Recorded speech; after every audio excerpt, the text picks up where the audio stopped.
Weather conditions at time of pregame, 58 degrees, 36% humidity under sunny skies. A perfect day for football.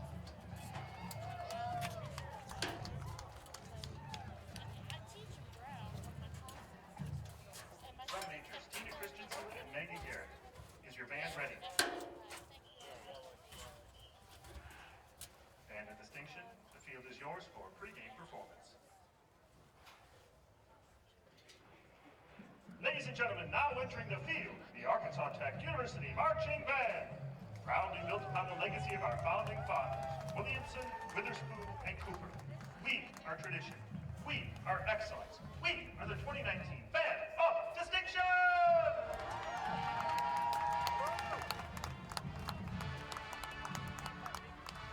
Now let's show our ATU pride and clap along to the Tech fight song.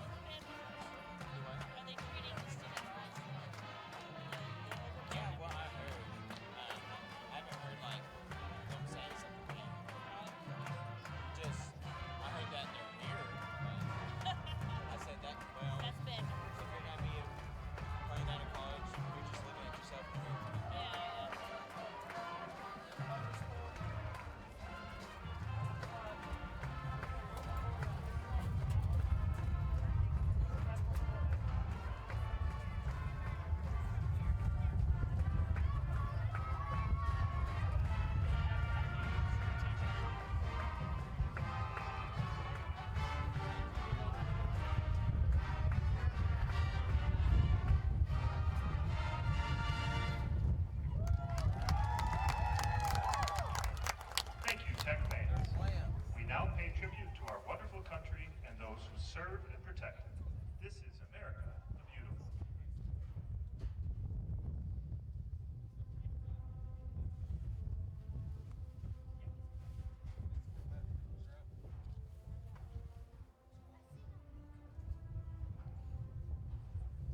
Southeast Oklahoma will kick and defend the south end zone.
Pass interference. Number 17 over 15-yard penalty from the previous spot. Replay, third down.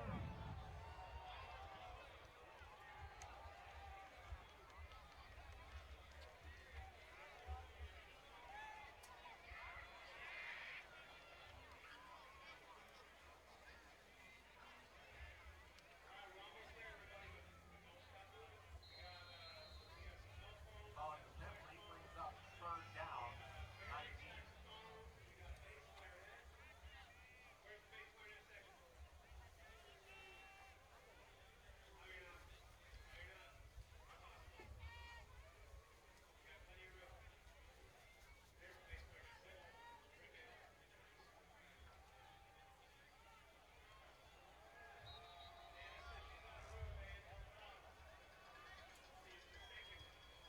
Pass completed, number 1, Drew Wade.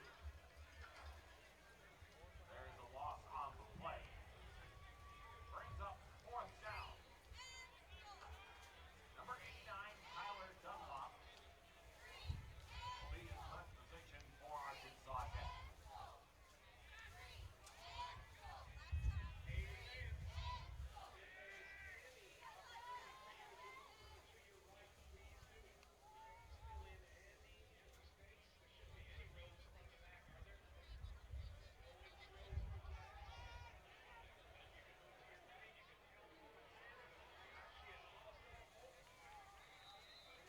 Number 9, Sky Lowe on the return for Southeastern Oklahoma.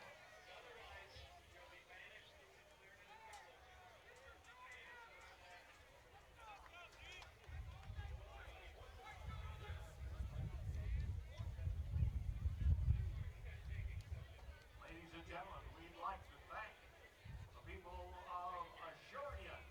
They are today's Arkansas Tech Wonder Boys football game day sponsor. Thank you, Assuria.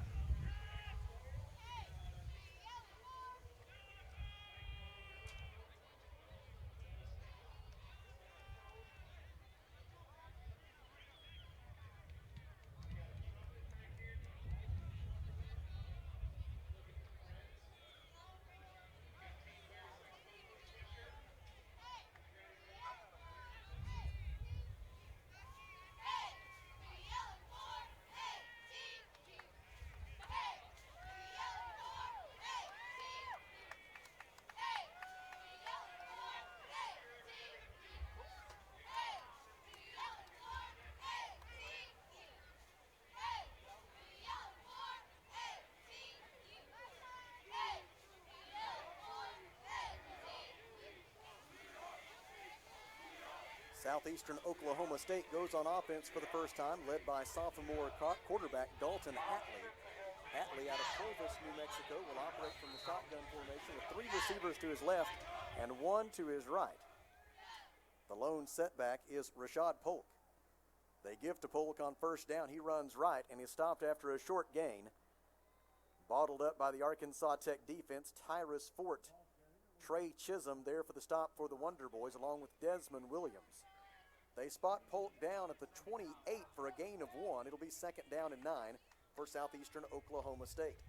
The Savage Storm averages just 18.5 points per game. That ranks 10th among the 12 GAC members in scoring offense this year.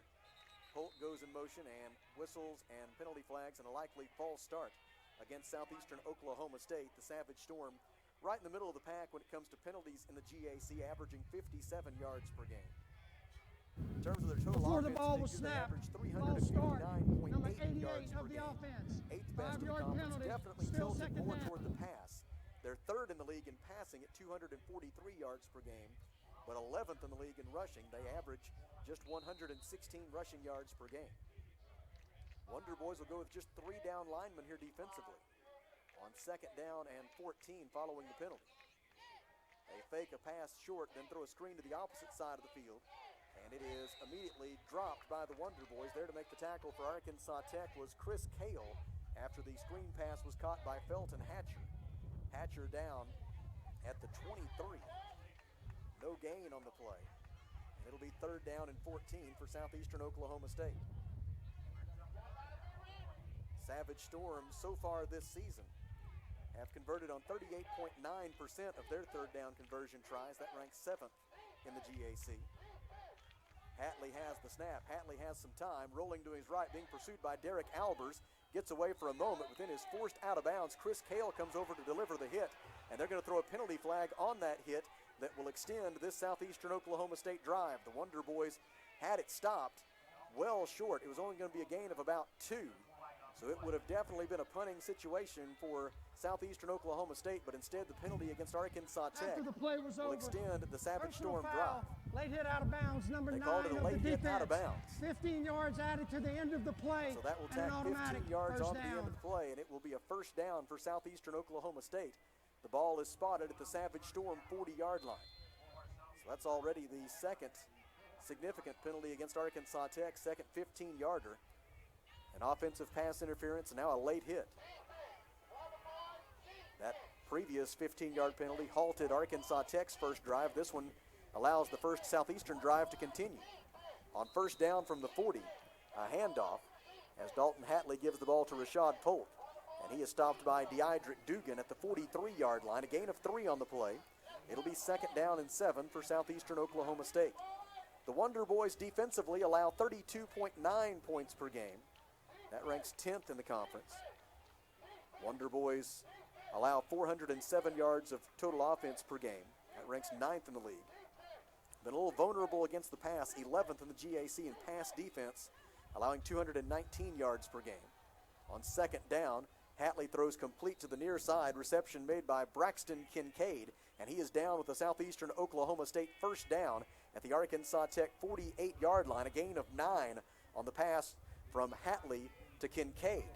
And it's first and 10, Southeastern Oklahoma State at the Arkansas Tech 48-yard line. Kincaid is the third leading receiver this year for Southeastern. He, Cottrell Blakely, and Felton Hatcher have been the top 3 recipients of passes from Southeastern Oklahoma State quarterbacks this year.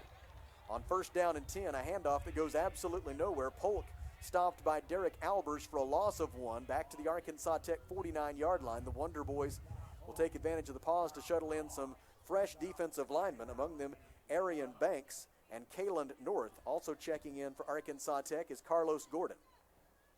It'll be second down and 11 for the Savage Storm from the Tech 49, 9 minutes and 37 seconds to go in a scoreless first quarter at Thone Stadium at Burkle Field in Russellville. Man in motion is Cottrell Blakely. He goes to the far side of the field into the wide side. Hatley has the snap, rolling to his right to avoid the rush, and he'll just have to throw that one away into his own bench on the far side of the field, and he will live to see third down and 11. Turnovers have been a tremendous obstacle this year for Southeastern Oklahoma State. The Savage Storm has a turnover margin this year of minus 18, and just to put that in perspective, that's last in the conference, as you might expect. To put it into perspective, 11th, or next to last in the league, is minus 4. And so turnover margin has been perhaps the number one reason that Southeastern Oklahoma State comes into today with a record of 1-7 overall. They are 166th in the nation in turnover margin out of 172 NCAA Division II members. Dalton Hatley waits in the shotgun on third down and 11 from the Tech 49 and whistles before the snap, and let's see what we got. Before the ball was snapped, delay of game. Delay of Number game 14 as the play of clock offense. expired, and so that'll 5-yard cost penalty. Southeastern 5 Third yards, down. and it'll move the football back into Savage Storm territory at the 46-yard line, where it will now be third down and 16. 9:18 to go in our first quarter as Cottrell Blakely comes to the near side as a wide receiver. There'll be 2 receivers left and 2 to the right. Kincaid is the other receiver left. The 2 receivers right for Southeastern are Marquis Gray and Felton Hatcher. Man in motion, Blakely. He goes to the far side of the field. Ball spotted on the left hash mark. Southeastern moving from our right to our left toward the north goal in the Hull building. Hatley has the snap. Hatley, pocket collapsing, and down he goes. Quarterback sack. Arkansas Tech back at the 39-yard line. There to record the sack for the Wonder Boys. As they unpile things, it was Gio Williams getting there to record the quarterback sack for Arkansas Tech. For Gio Williams, it is career quarterback sack number 2, and it forces Southeastern Oklahoma State into a punting situation on fourth down and a country mile. The punter for Southeastern Oklahoma State is Pablo Tarango. Tarango so far this season for the Savage Storm is averaging 36.7 yards per punt. They have tried 3 different punters over the course of this season. Bit of a high snap. Tarango gets it, and then under a heavy rush gets away. A line drive end over end kick. Bounces and rolls inside the Arkansas Tech 25-yard line and comes to rest at the 21. And so a punt for Pablo Tarango of 40 yards under heavy duress, and that will take us to a timeout on the field. 8:21 to go, first quarter. No score for the Wonder Boys and the Savage Storm. We pause for 1 minute. This is Arkansas Tech football.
Congratulations are due to Jacqueline Clem of the Arkansas Tech University Women's Golf Program.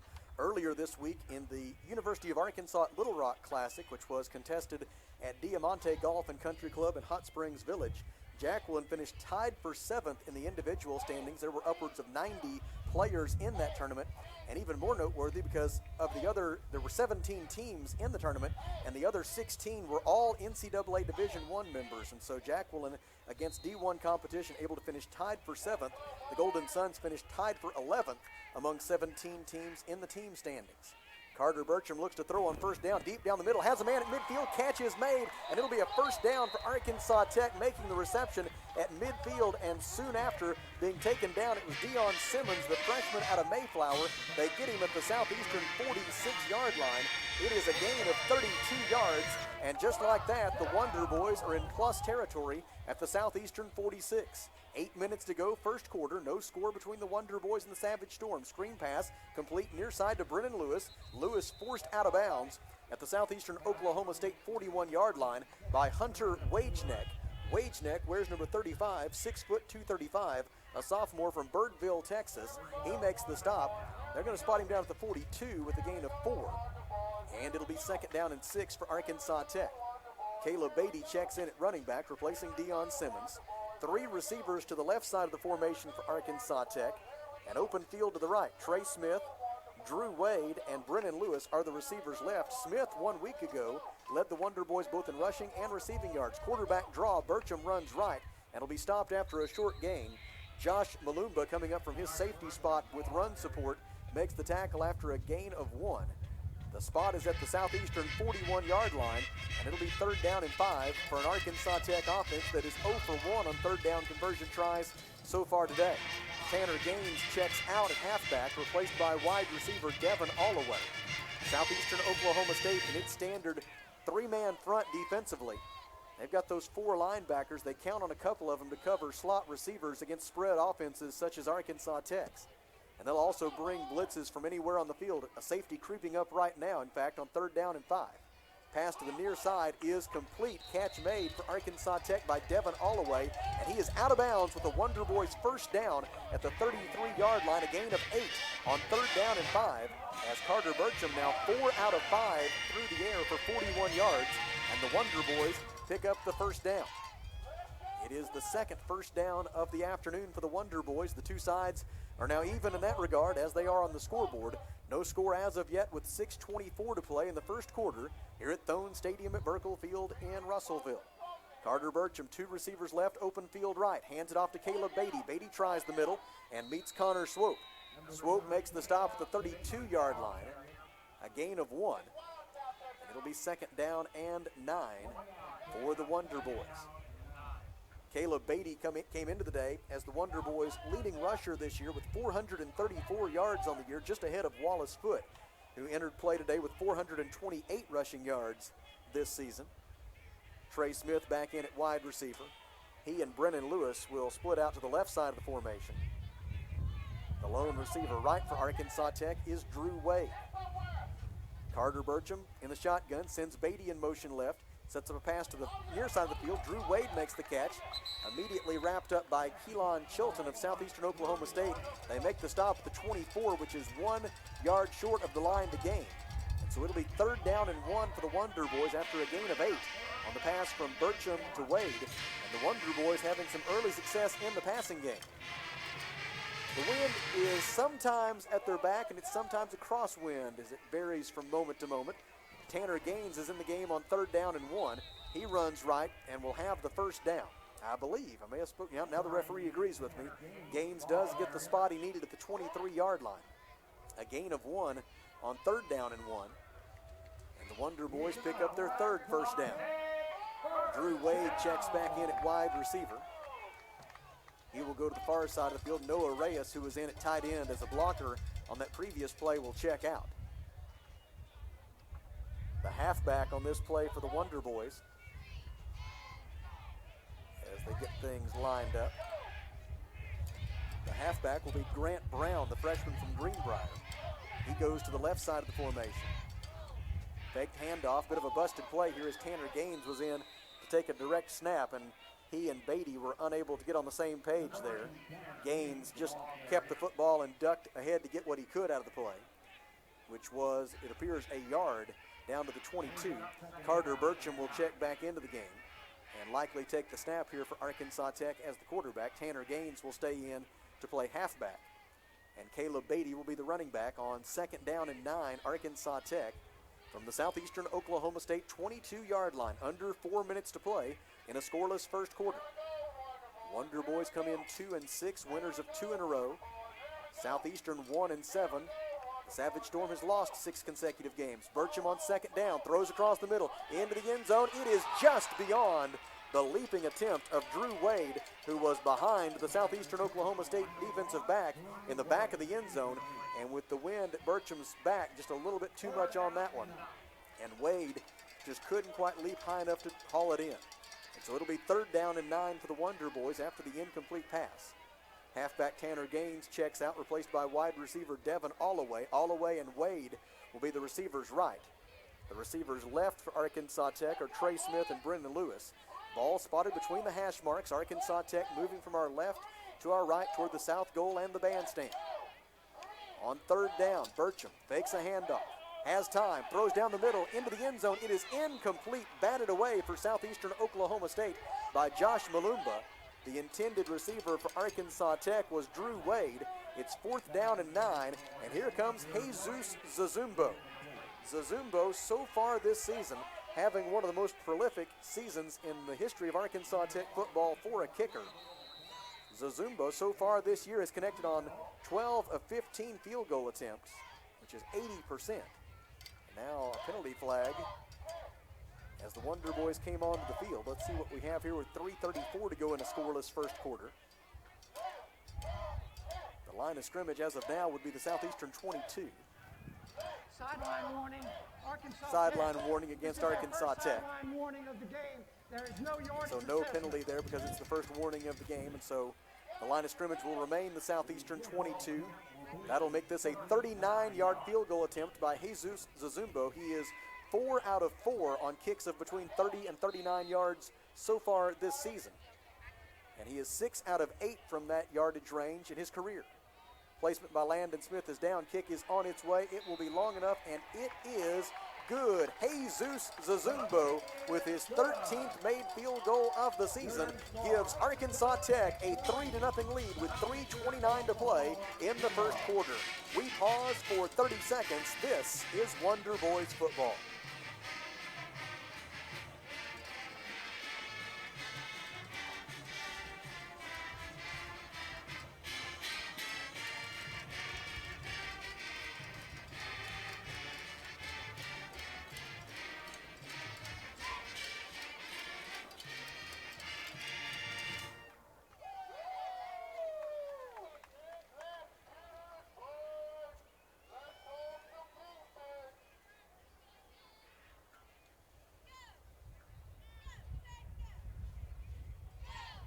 The scoring drive for Arkansas Tech was 11 plays, 56 yards.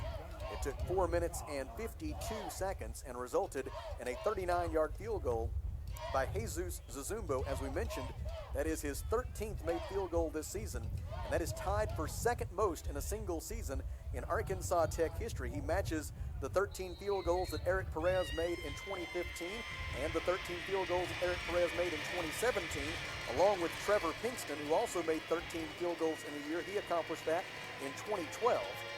The ensuing kickoff by Tyler Dunlop, bit of a squib kick that rolls past Rashad Polk for a moment. He finally picks it up the 8-yard line, and by the time he does, he sees a wall of yellow Arkansas Tech jerseys, and he is stopped at inside the 15-yard line as the little squib kick there by Tyler Dunlop proves effective, and Southeastern Oklahoma State will have to start from its own 14-yard line. So Zazumbo now with 13 field goals this year. The only man in front of him now is Paul Pellets, who made 15 field goals and set a school record 20 years ago that still stands with those 15 successful tries. And so we'll keep an eye on that over the rest of this game and the final 2 weeks of this 2019 season to see if Jesus Zazumbo can take a run at Paul Pellets' record. Paul set that record during the Wonder Boys Gulf South Conference Championship season of 1999. Southeastern Oklahoma State quarterback Dalton Hatley throws on first down, and it'll go for a gain of 7 up to the 21-yard line. Felton Hatcher with the reception, and it'll be second down and 3. We're coming up on the 20th anniversary of the day the Wonder Boys clinched that Gulf South Conference Championship. 11 days from now will be the 20th anniversary of the day right here on this same stadium that the Wonder Boys defeated Southern Arkansas 20-17 in overtime to clinch the GSC title. Hatley on second down throws complete for a first down to the far side of the field. Out over the 30 and up close to the 35-yard line goes Catrell Blakely. Blakely tackled by Arkansas Tech's Tyrus Fort at the 34-yard line. It's a gain of 13 on second down and 3. And it'll be first down and 10 Southeastern from its own 34-yard line. 2 minutes and 38 seconds to play. First quarter, Arkansas Tech 3, Southeastern Oklahoma State 0. 2 receivers left, 1 to the right. Now the halfback shifts to the left side of the formation for Southeastern, as does that receiver who was over on the far side. Open field right for Hatley as he takes the snap. He rolls to his left and throws that one away.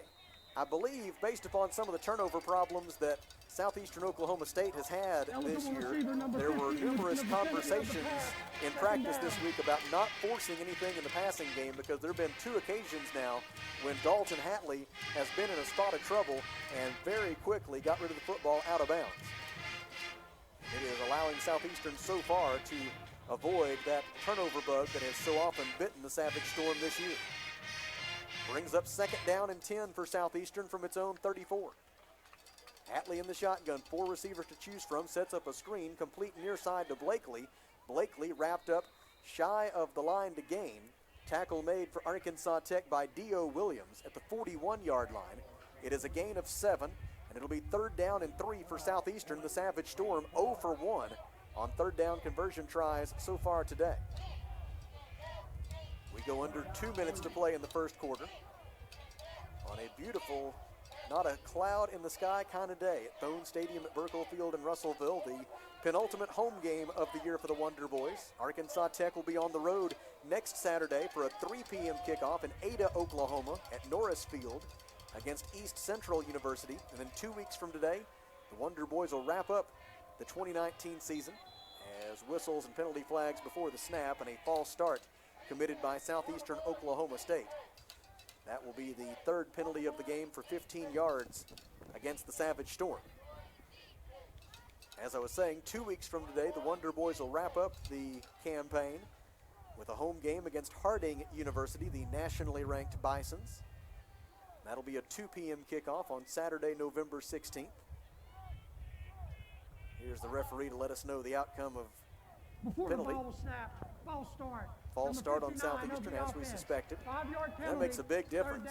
Instead of third down and 3 from the 41, it'll be third down and 8 from the 36. Hunter Hawthorne checks out at wide receiver. They will instead get a second running back into the game, or get a running back into the game, I should say. Ryan Taylor will check in and line up in the backfield with quarterback Dalton Hatley. 2 receivers left, 2 to the right on 3rd down and 8 for the Savage Storm from its own 36. They need the 44-yard line to avoid a likely punt. Hatley, under pressure, rolls to his left, and he is sacked. Quarterback sack just across the 30-yard line, and it is the Great American Conference leader in quarterback sacks this year, Trey Chisholm, who gets it. Trey Chisholm, the junior from Little Rock, with career quarterback sack number 9. He has 5.5 sacks this year. They spot Hatley down at the 32-yard line. The loss on the play is 4, and it is a punting situation for Southeastern Oklahoma State's Pablo Tarango. It is 4th down and 12 for the Savage Storm from their own 32. And back deep to return for the Wonder Boys, it is Tyrus Fort. Tarango's punt is away. Fair catch called for and made right on top of the Arkansas Tech 40-yard line.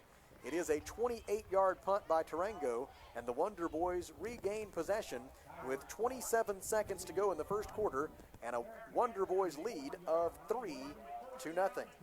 Game time temperature today was 60 degrees. We mentioned the west-northwest wind at 10 miles per hour with gusts between 15 and 20 miles per hour, and I'm sure our guests from Oklahoma feel right at home when those gusts hit them in the face. It seems like the wind always blows when we go to Oklahoma for a game, and I'm certain there will be some gustiness about when we arrive in Ada next Saturday afternoon. Wonder Boys, 1st down and 10 from their own 40. Burcham throws near side. It is caught at the Southeastern 45. Immediately taken down is Dion Senegal, stopped by Keelan Chilton, but it's a gain of 15 for the Wonder Boys as Carter Burcham continues to have a hot hand early on. He is now 6 out of 9 through the air, and the Wonder Boys have it 1st and 10 at the Southeastern 46. A gain of 14 as the ball is spotted. That's 65 passing yards in the first quarter for Carter Burcham. 4 seconds remaining in that quarter. Burcham brings a man in motion. Clock expires, and that's the end of the first period. After 15 minutes at Thone Stadium at Burkle Field in Russellville, our score is Arkansas Tech 3, Southeastern Oklahoma State 0. We pause for 30 seconds. This is Wonder Boys football.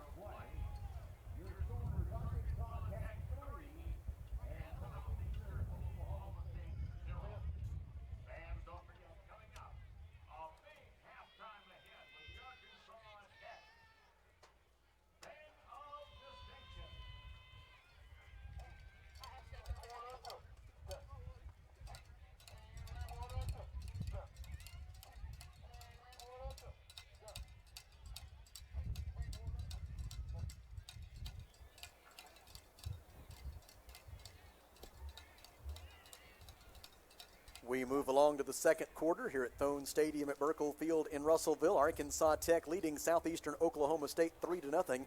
Checking scores elsewhere in the Great American Conference. They're late in the first quarter in Searcy, and it is Harding 21, East Central 0. Ouachita Baptist out to a 14-0 lead over Southern Arkansas in what is the game of the day in the Great American Conference. Ouachita comes in 8-0, Southern Arkansas 7-1 on the year. Oklahoma Baptist has built a 14-3 lead over Northwestern Oklahoma State as they move into the latter stages of the first quarter there in Alva, Oklahoma. Henderson State and UA Monticello will get underway in about a half hour, and then a game that was scheduled for a 5 p.m. start. We have to check this. A handoff on 1st down for the Wonder Boys, and straight ahead running inside the 45-yard line for ball carrier Wallace Foote on his first carry of the day. They're going to spot him down at the 45 of Southeastern for a gain of 1. And it'll be 2nd down and 9. Again, this Southwestern Southern NAS game was scheduled for a 5 p.m. start, but the live stats are indicating they have already begun, and that Southwestern leads 7-0 early in the second quarter. So we'll have to maybe do a follow-up work on that and see if that is true or not. Here we have 14:23 to go in the second quarter. Man comes in motion as the Wonder Boys are going to send a direct snap to Trey Smith. Smith goes around left end, met by 2 Southeastern defenders at the 43-yard line. Primary hit delivered by Donovan McKnight. They're going to spot him down at the 42 with a gain of 3. And from there, it'll be 3rd down and 6 for Arkansas Tech. The Wonder Boys 2 of 4 on third down conversion tries so far today. Carter Burcham back in at quarterback. He'll be joined in the backfield by Wallace Foote.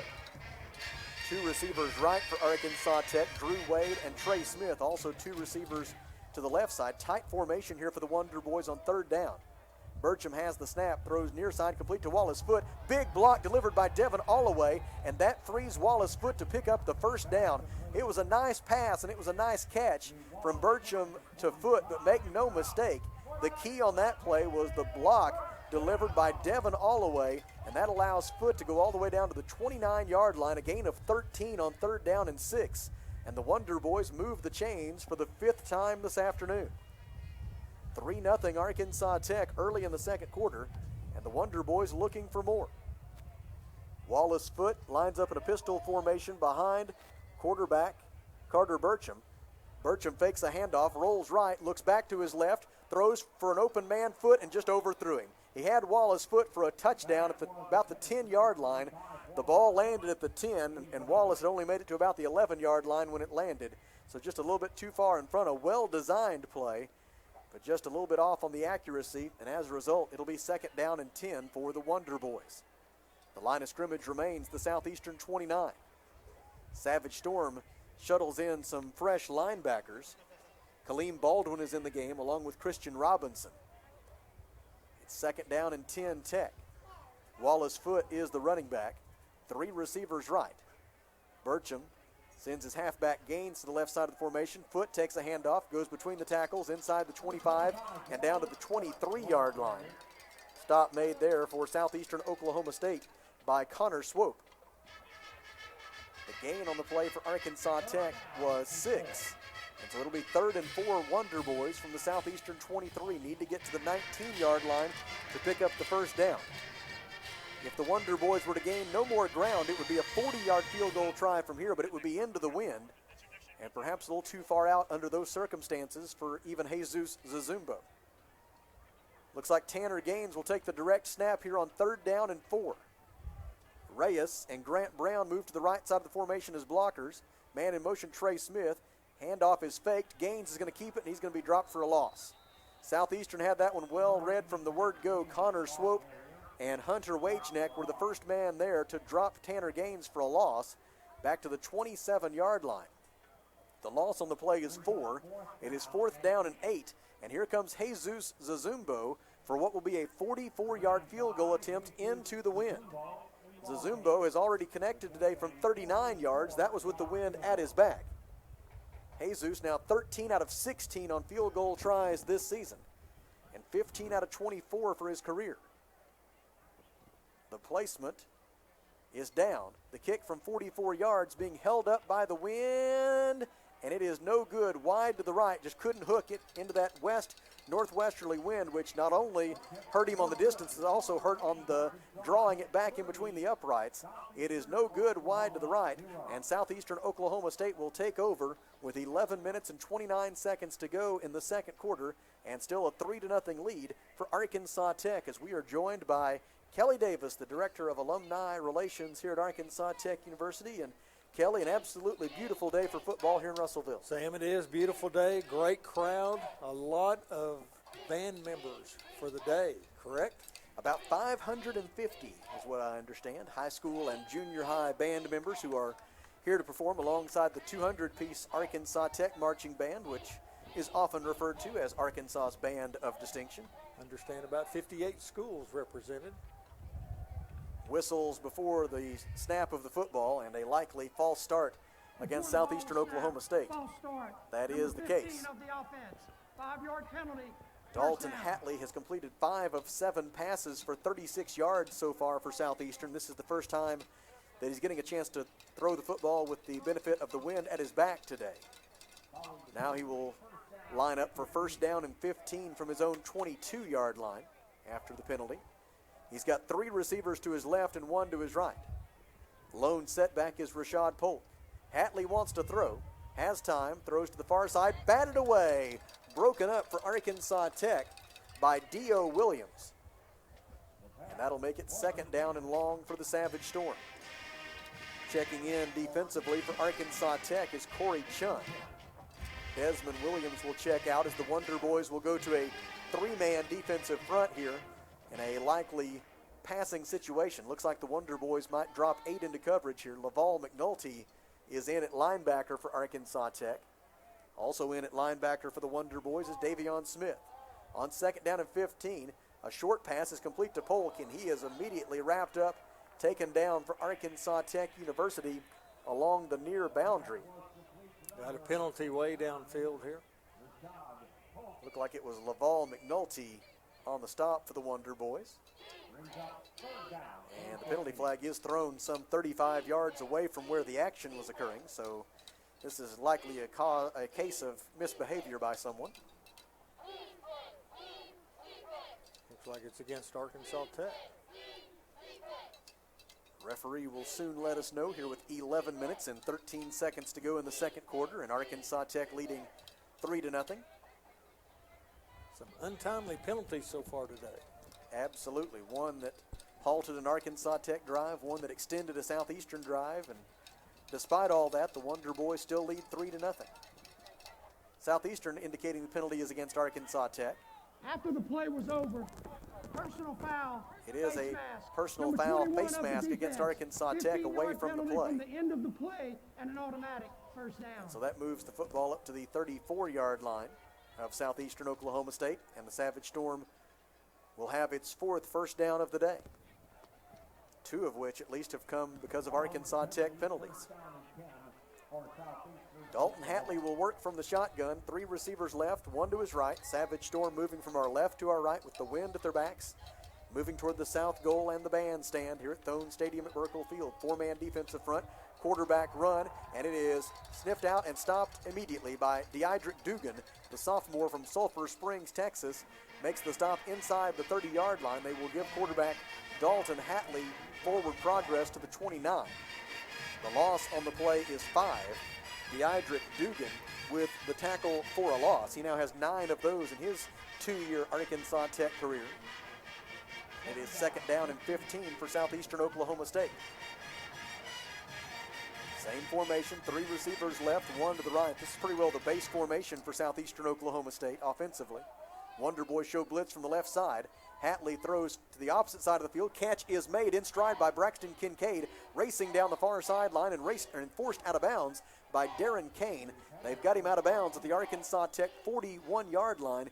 It is a gain of 30 yards, and it is 1st and 10 Southeastern Oklahoma State at the Arkansas Tech 41, and the Savage Storm wants to go up tempo. One thing Southeast has done more than once, have 2 receivers in basically the same area.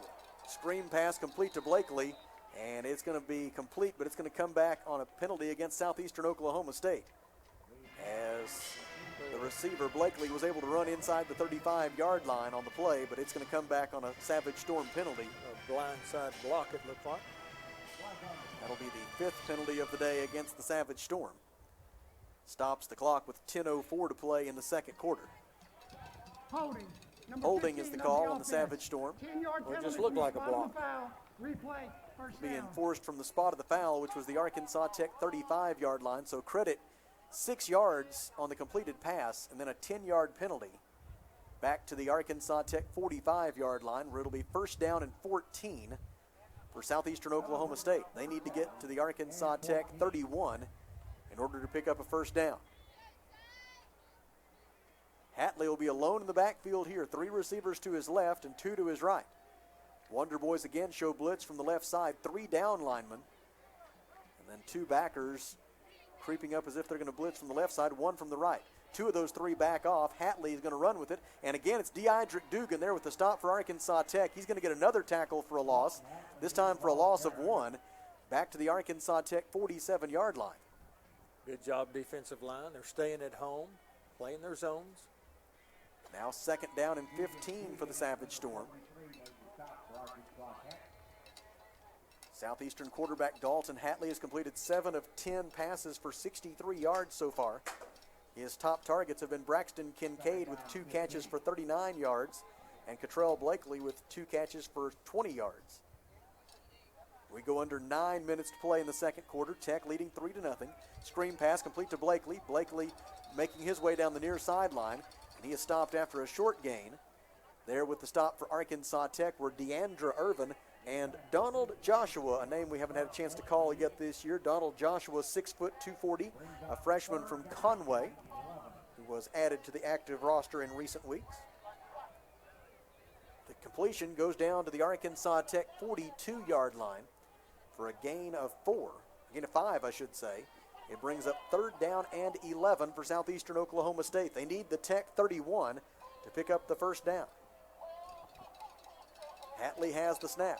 Hatley throws far side, too far in front of his intended receiver, Deuce Pittman. There with the coverage for Arkansas Tech was Dio Williams. It's 4th down and 11. They've got the wind at their back. The line of scrimmage is the Tech 42.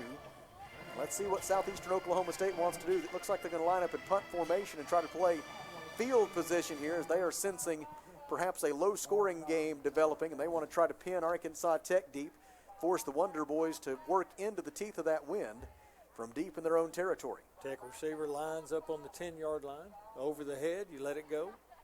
Well, that was You hope. that was the conventional wisdom once upon a time. You occasionally see a fair catch inside the 10 these days, so we'll see what Tyrus Fort elects to do here. Wonder Boys acting like they're going to go after this Pablo Tarango punt. And whistles before the snap. And I believe we have a delay of game against Southeastern. They did that on purpose to get a little bit more room for Tarango with the wind at his back. Give him a better chance of keeping this ball on the field of play. Moves the football back to the Arkansas Tech 47-yard line. 6th penalty against the Savage Storm for 29 yards. Southeastern really spread out in its punt protection here. Here comes the pressure. Tarango gets it away. It is going to land inside the 10-yard line and bounce and roll into the end zone for a touchback. So a 47-yard punt, but it'll only net 27 as the touchback brings it out to the 20-yard line. And it'll be 1st and 10 Wonder Boys from there when we come back. Timeout on the field. 8 minutes and 14 seconds to go. Second quarter. Arkansas Tech 3, Southeastern Oklahoma State 0. Back in 1 minute. You're listening to the Wonder Boys.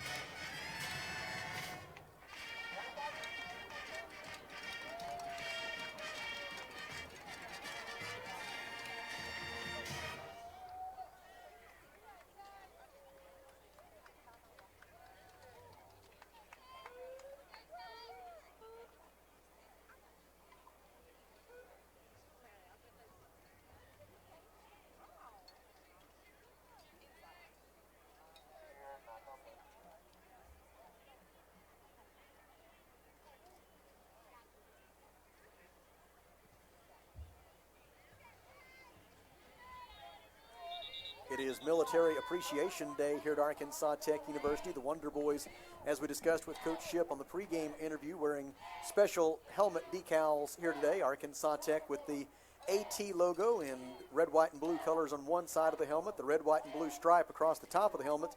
And then my favorite part, on the alternate side from the logo, on the other side of the helmet, the Wonder Boys have the number 206 on their helmet in honor of the Arkansas Army National Guard 206th Field Artillery Regiment, which is headquartered here in Russellville. Deep ball for Drew Wade. He's got it at the Southeastern 45, at the 30.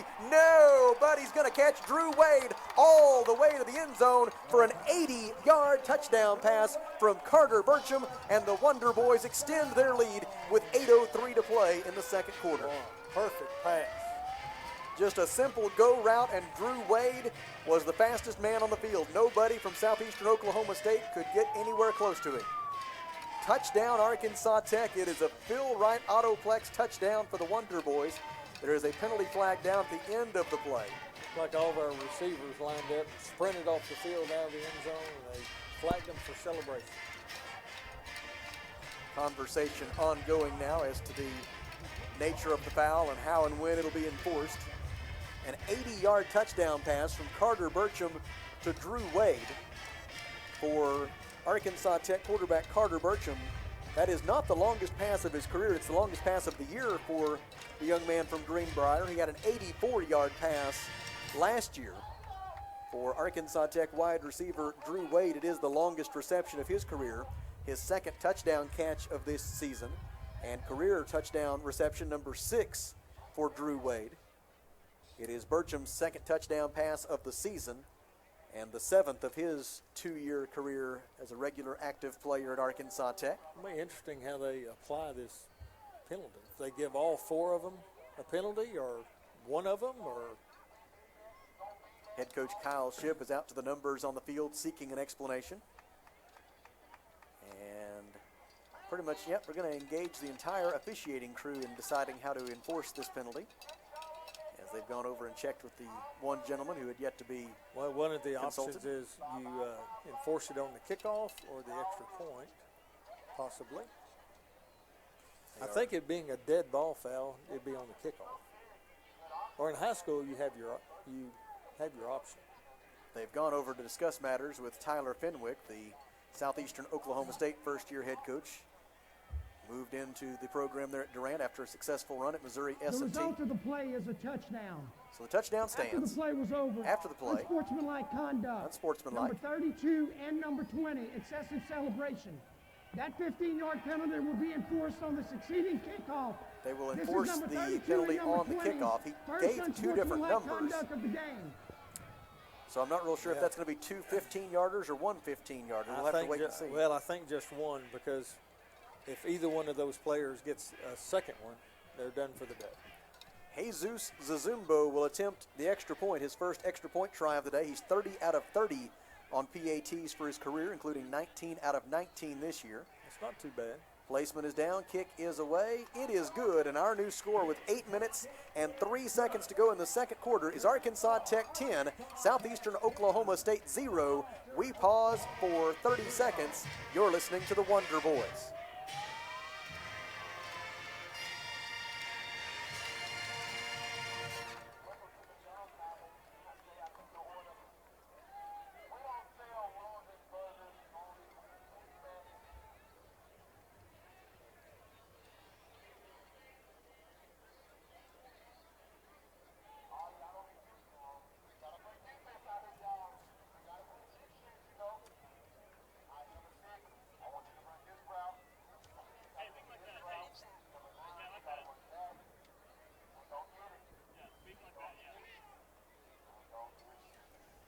The scoring drive for Arkansas Tech was one play, 80 yards. It took 11 seconds for Carter Burcham to find Drew Wade for that 80-yard touchdown pass, extending the Arkansas Tech lead to 10-0. And now they will enforce the excessive celebration penalty against Arkansas Tech, the unsportsmanlike conduct foul, and move the football back to the 20-yard line. And so Southeastern Oklahoma State figures to get some pretty good field position out of this situation.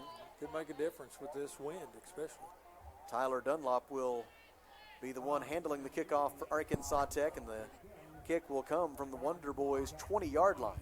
Southeastern Oklahoma State has its return men all the way up to the Southeastern 30-yard line. Over on the far side, it's Rashad Polk. And on the near side, it is Felton Hatcher.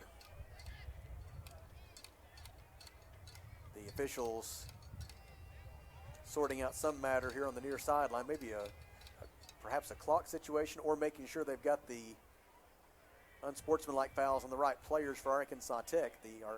Our head referee and one of his lieutenants they're engaged in a conversation to our left here with 8:03 to go in the second quarter. Interesting. They have duly noted something in the book. Now here comes the referee to tell us Correction on something. the field. The 2 unsportsmanlike are assessed to number 1 and number 86, not 20 and 30 reported. So it This was is number- clarifying who number was 1 guilty and of number the 86 is first unsportsmanlike conduct fouls. of the game. And that's important, as Kelly pointed out. If they get one more, then they are ejected. So the kick will occur from the Arkansas Tech 20-yard line. And Tyler Dunlop will try to bore a hole through this wind, as he will tee it up. And Dunlop taking a long look to the near sideline, getting some instructions from his coaches as to how they want him to attempt to handle this kickoff. A lot of room right down the middle of the field at the Southeastern 30. If he can get it between those two return men on a line drive, it might roll for a while. That's what he's going to try. Good job. He's going to come down at the 16-yard line to Felton Hatcher. Hatcher brings it back out over the 30, the 35, the 40, and he is stopped near the 45-yard line. Special teams tackle for Arkansas Tech University by Corey Chun. Corey is a freshman from Blytheville. They took advantage of the penalty that time. And as a result, the Savage Storm will begin this possession at the 45-yard line of Southeastern Oklahoma State. 7:56 to go, second quarter.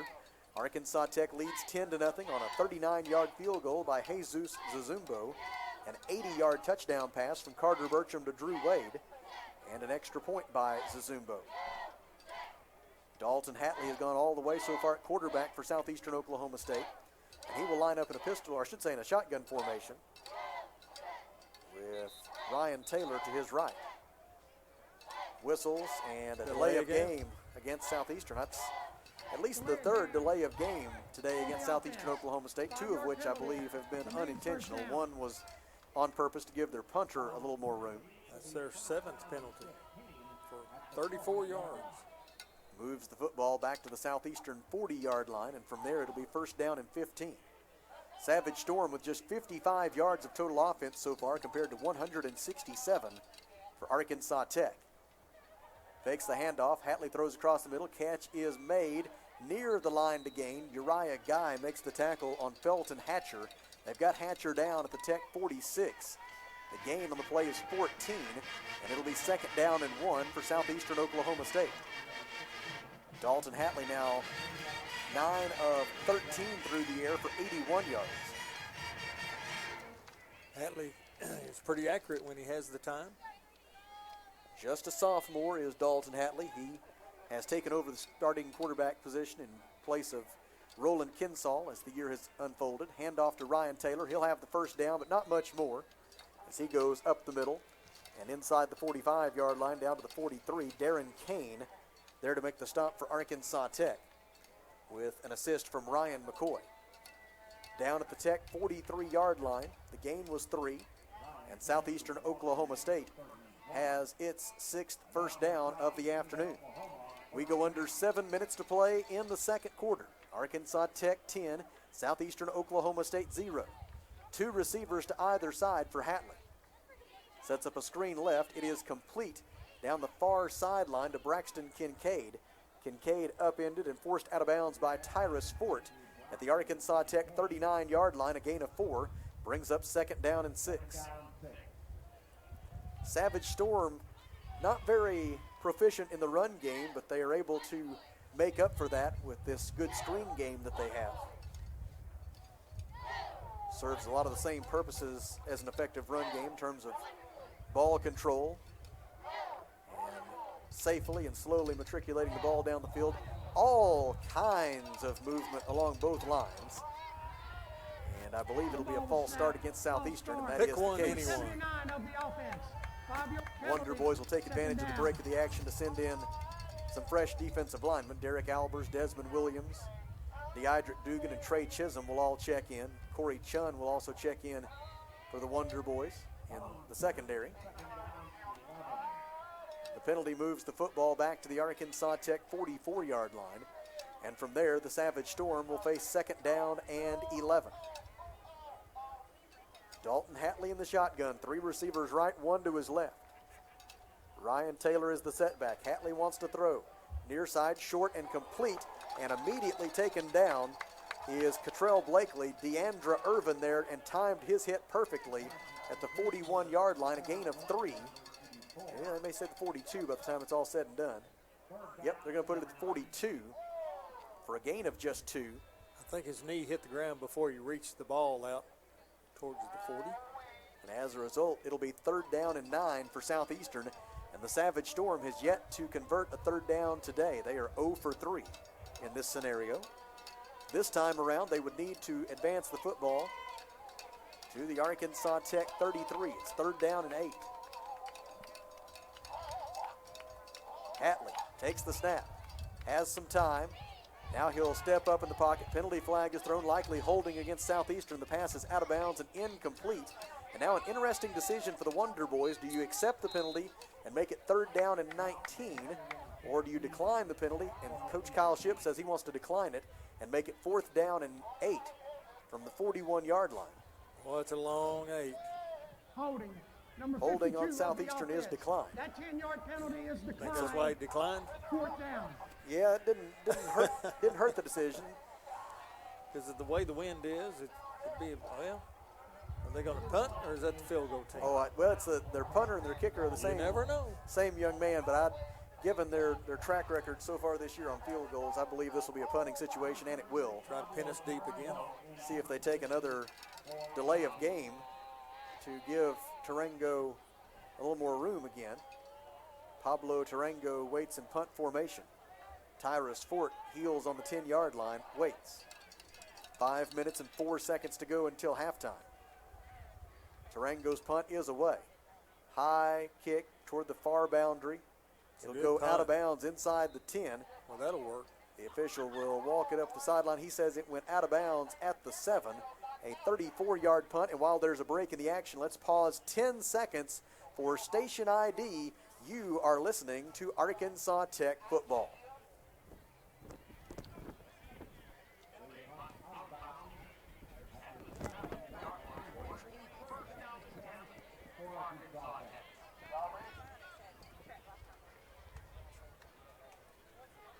Four minutes and 56 seconds to go, second quarter. Hope you'll stay with us at halftime. We will bring you the halftime performance by the Arkansas Tech University Marching Band, Arkansas's Band of Distinction, along with 550 of their newest friends, as we have band member for a day here at Arkansas Tech. It's a busy day here at the stadium. Band member for a day, Military Appreciation Day, and then also the 1,000th game in Arkansas Tech football history.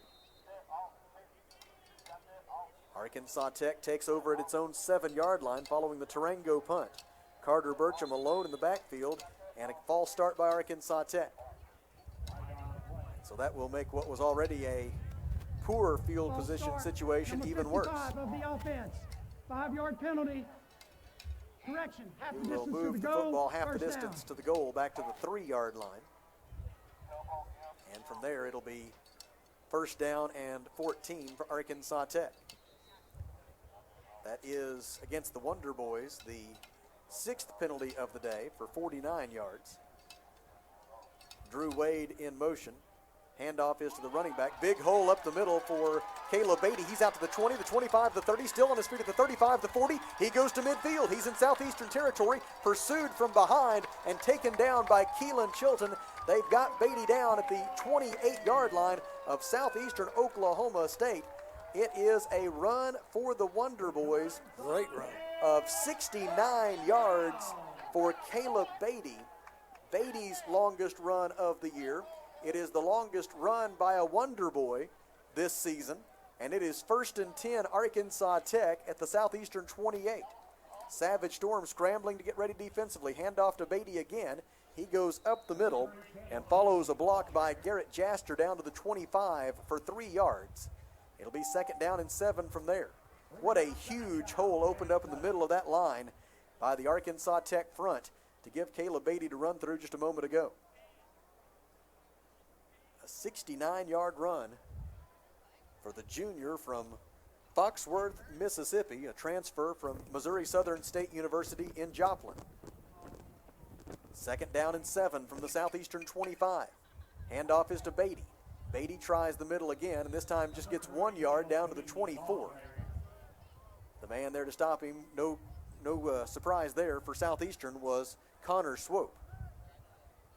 Stop at the 24-yard line, and it is 3rd down and 6 for Arkansas Tech. The Wonder Boys have been pretty good on 3rd down so far today, 3 out of 6. They need to get to the Savage Storm 18-yard line to pick up this 1st down. Carter Burcham, 8 of 12 through the air for 156 yards here in the first half. We're down to 3:14 to play until halftime. Wonder Boys trying to add to a 10-0 lead. Burcham throws near side, in and out of the hands of Drew Wade, and the reason it was in and out of his hands is he was hit from behind, perfectly timed by Keelan Chilton. And And so that will bring up 4th down and 6. Wind, more of a crosswind right now than anything. Looks like they may be going for it. What was earlier a northerly breeze and west-northwesterly is right now pretty well straight out of the west. But again, that direction makes it difficult going this way for Jesus Zazumbo to get the draw that he needs to get it through the uprights, and so the Wonder Boys will go for it on 4th down and 6. Arkansas Tech 12 out of 22 when going for it on 4th down this year. Burcham throws near side, too tall for Trey Smith, incomplete. No penalty flags, and the Wonder Boys will turn it over on downs with 3 minutes and 6 seconds to go in the half, and a good scoring threat by the Wonder Boys goes by the boards. Southeastern will take over at its own 24-yard line, and other than flipping the field position, the 69-yard run by Caleb Beatty goes for naught. Southeastern offense returns to the field trying to get something going. Still just 79 yards of total offense this afternoon for the Savage Storm compared to 240 for Arkansas Tech. Savage Storm, 3 receivers left, 1 to the right. Dalton Hatley is the quarterback. Hatley throws to the far side, catch is made for a 1st down and more. Receiver is Braxton Kincaid, and he is forced out of bounds in Arkansas Tech territory by Dio Williams. Well, they're going to say he stepped out back at the Southeastern 49, but nonetheless, it's still a gain of 25. Hatley now 12 of 17 through the air for 113 yards. Their receivers are doing a great job finding those open pockets, snuggled within the defense out there. And it's a good thing for the Savage Storm as their rushing total so far is -9 yards. Hatley rolls out to his right, gets away from the first defender, still on his feet, and he will step out of bounds just short of the line to gain. They spot him out of bounds at the 43-yard line of Arkansas Tech. The gain on the scramble by Hatley is 8. And it'll be 2nd down and 2 or 3. They're going to put it back to the 44-yard line now, so 2nd down and 3 on a gain of 7. And with 2 minutes and 21 seconds left in the half, the clock continues to roll. Dalton Hatley will work from the shotgun. 2 receivers right, 2 to the left. Hatley steps up in the pocket. He's going to run for it. 1st down and more, 35, and he slides down near the 30-yard line. They'll say he began his slide at the 32, so a scramble this time for 12 yards for Hatley. And all of a sudden, he's an effective runner for the Savage Storm. Tell you what, he's finding those holes, just taking advantage of them right now. 1:53 to go, first half. Arkansas Tech leads 10-0.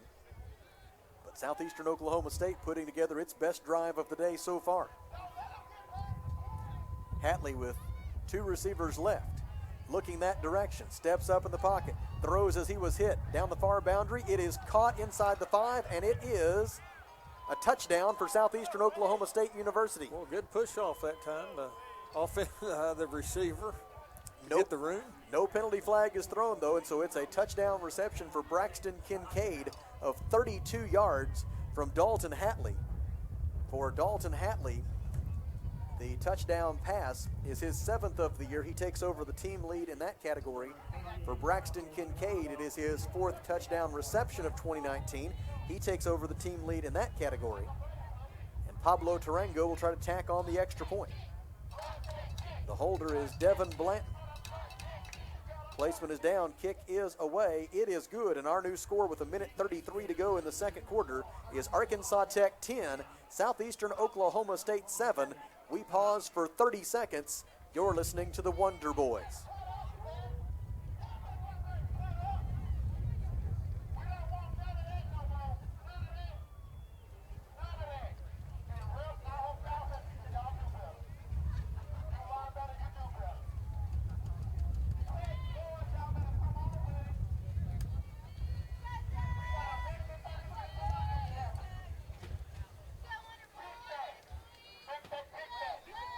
The 32-yard touchdown pass from Dalton Hatley to Braxton Kincaid, capping what was a 4-play, 76-yard scoring drive for Southeastern Oklahoma State. It took just 1:33 seconds.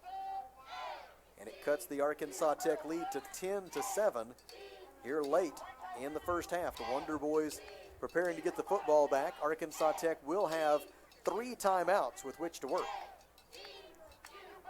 Pablo Tarango has it teed up. And we'll kick it to the Wonder Boys. The Arkansas Tech return men wait at the 15-yard line. It's Trey Smith on the near side and Drew Wade on the far side.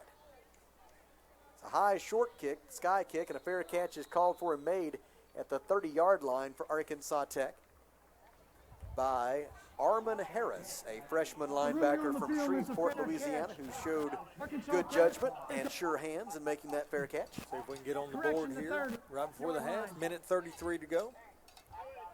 The line of scrimmage will be the Arkansas Tech 30. We'll see who comes out personnel-wise for Arkansas Tech offensively. Carter Burcham will be the quarterback. Wallace Foote will be the running back. Tanner Gaines will be the halfback. Dion Senegal will be the receiver to the right side of the formation. The two receivers left are Drew Wade and Trey Smith. Wonder Boys coaching staff trying to get everybody in the correct position here. And let's see. Whistles. And it looks like a timeout perhaps here with a minute 33 to go in the second quarter. Timeout, Southeast Oklahoma. Southeastern wants timeout. We will break for 30 seconds. This is Wonder Boys football.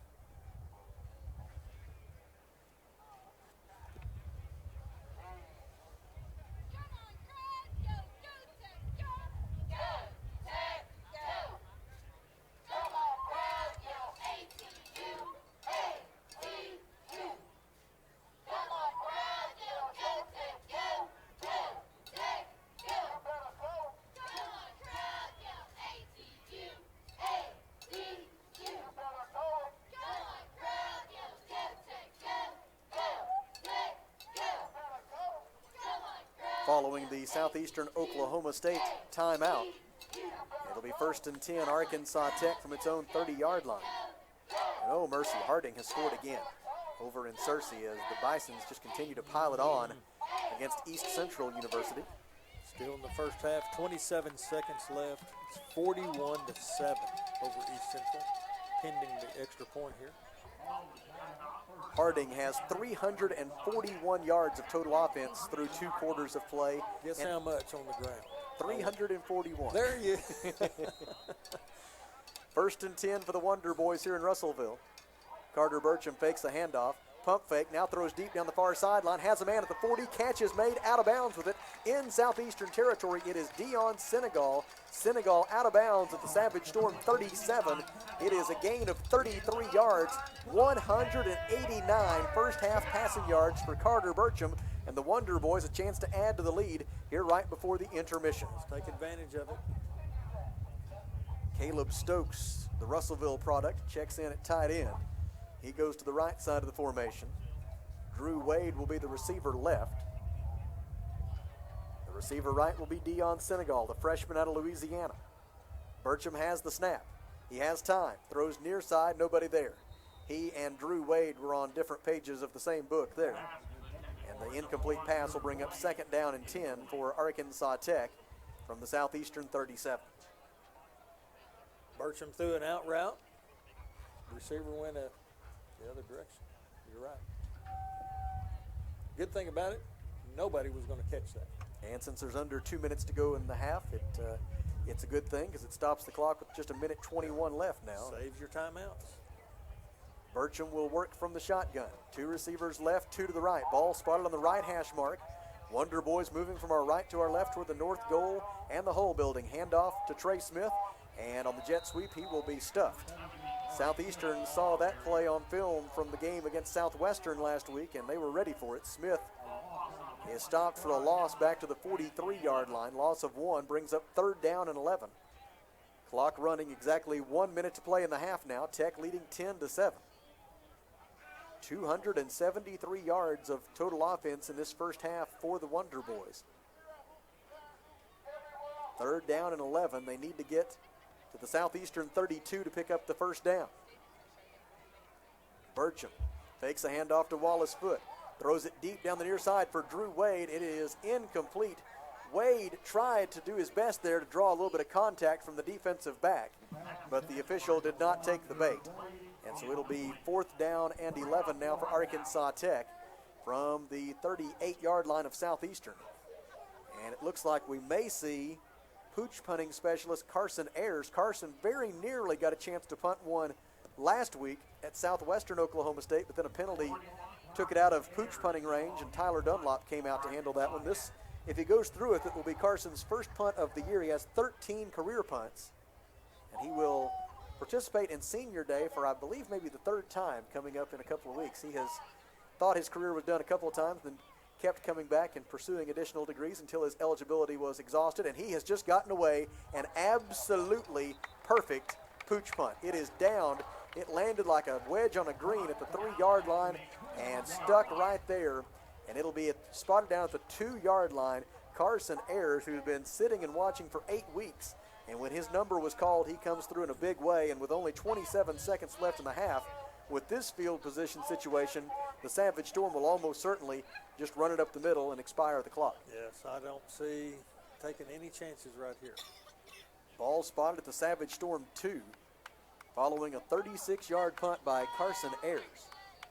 Carson now with 14 career punts, and of those 14, 11 have been downed inside the 20-yard line. He has been outstanding in that role throughout his Arkansas Tech career.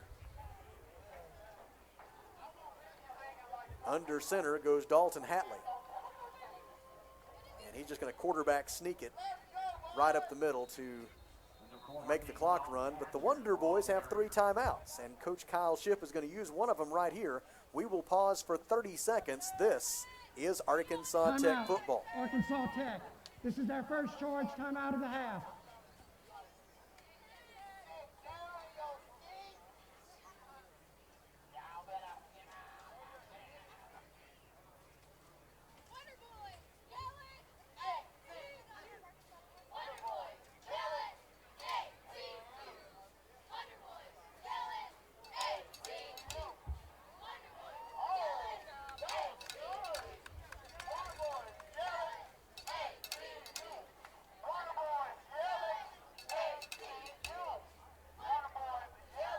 .23 seconds remaining in the first half.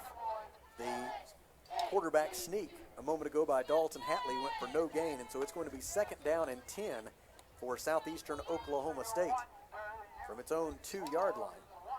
We were wondering earlier if that Southwestern Oklahoma State Southern Nazarene game really did start at 2 p.m. It was originally listed as a 5 p.m. start, but they did kick it off at 2 o'clock. They did. They kicked off at 2, and it has gone to halftime already. 14-0, Southwest. Here in Russellville, the Wonder Boys have 2 timeouts left. Southeastern, now that the Savage Storm knows the Wonder Boys mean business and that they will use their timeouts, Savage Storm will get in a more regular formation here and try to actually gain some yardage. Hatley fumbles the snap in the end zone. And it's going to be recovered for a touchdown. Touchdown, Arkansas Tech. Dalton Hatley fumbled the snap, and there to get on it for the Wonder Boys was the freshman from Conway, Donald Joshua. Touchdown, Arkansas Tech, and that Carson Ayers pooch punt pays off in a huge way for the Wonder Boys. It's a Phil Wright Autoplex touchdown. Even if you try to play it safe, sometimes it does not go your way. Touchdown Wonder Boys with 19 seconds to go in the half as Dalton Hatley just straight up fumbled the snap. It hit him right in the chest. He could not handle it. But there to pounce on the loose ball for the Wonder Boys was Donald Joshua, who just in recent weeks was added to the active roster. And what a memory for the freshman from Conway. Touchdown Arkansas Tech, and now the extra point by Jesus Zazumbo. And our new score with 19 seconds to go in the second quarter is Arkansas Tech 17, Southeastern Oklahoma State 7. Back in 30 seconds. You're listening to the Wonder Boys.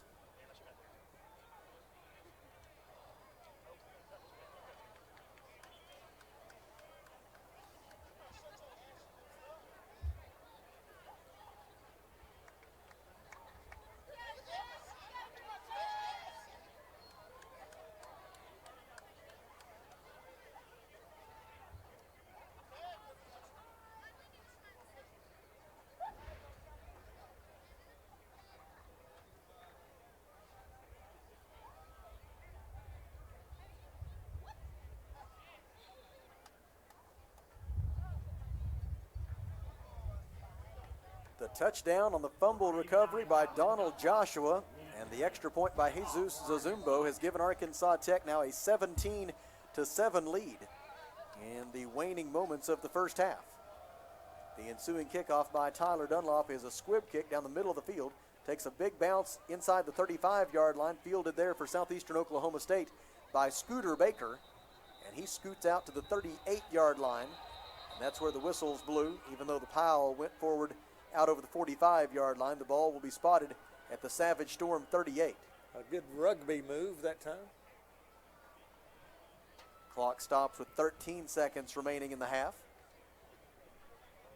It'll be 1st and 10 for the Savage Storm, and we'll see if they want to try anything too fancy here. I tell you, the other, we mentioned Carson Ayers and gave him credit for leading to that touchdown for the Wonder Boys. The other person who deserves some credit is Kyle Shipp for calling that timeout and forcing the Savage Storm to continue to try to make positive yardage, and it ended up gaining the Wonder Boys 7 points. Savage Storm takes a knee, and the first half will expire. Our score after 2 quarters of football at Thone Stadium at Burkle Field in Russellville is Arkansas Tech 17, Southeastern Oklahoma State 7. We pause for 3 minutes and then come back with halftime. You're listening to the Wonder Boys.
Halftime at Thone Stadium at Burkle Field in Russellville, and the Arkansas Tech Wonder Boys enjoy a 17-7 lead over the Southeastern Oklahoma State Savage Storm. Let's take a look at the numbers. Southeastern has 9 first downs compared to 8 for Arkansas Tech. Southeastern Oklahoma State 145 passing yards. and 7 rushing yards. It's 152 yards of total offense for the Savage Storm. Arkansas Tech, 83 rushing yards, 189 passing yards in the first half for 272 yards of total offense. Southeastern has a slight edge in time of possession, 15 minutes and 49 seconds to Arkansas Tech's 14 minutes and 11 seconds. The Savage Storm with 8 penalties for 39 yards. Arkansas Tech 6 penalties for 49 yards. The Wonder Boys are 3 out of 8 on third down conversion tries. Southeastern 0 for 4 in that category. And so far in the game, we've had just 1 turnover, and it was a doozy, a lost fumble in the end zone for Southeastern Oklahoma State that was recovered by Arkansas Tech's Donald Joshua for a touchdown right at the end of the half that gave the Wonder Boys the 17-7 lead that they enjoy at the intermission. Some of the individual leaders, first for Southeastern, Dalton Hatley is Southeastern's leading rusher with 8 carries for 7 yards. He's also their leading passer, 13 of 18 through the air for 145 yards and a touchdown. He has been sacked twice. Braxton Kincaid already with a 100-yard receiving day for Southeastern Oklahoma State on 5 catches, one of which has gone for a touchdown. And then defensively for Southeastern Oklahoma State, Connor Swope, per usual, leads the way with 8 tackles, including 1.5 tackles for a loss. Individual leaders for Arkansas Tech, Caleb Beatty has 5 carries for 75 yards, the lion's share of which came on one 69-yard run. Wallace Foote and Trey Smith have 2 carries apiece for Arkansas Tech. Carter Burcham has been outstanding through the air, the best we've seen him throw the football this year, and as well as he ever threw it last year. Burcham so far today, 9 of 17 through the air for 189 yards and a touchdown on a windy day here in Russellville. Drew Wade has 2 catches for 88 yards, including one 80-yard touchdown reception. 2 catches also for Dion Senegal that have covered 47 yards. The Wonder Boys are led defensively by Deidrick Dugan, who has 4 tackles, including 2.5 for a loss. Chris Cale and Tyrus Fort also with 4 tackles for the Wonder Boys.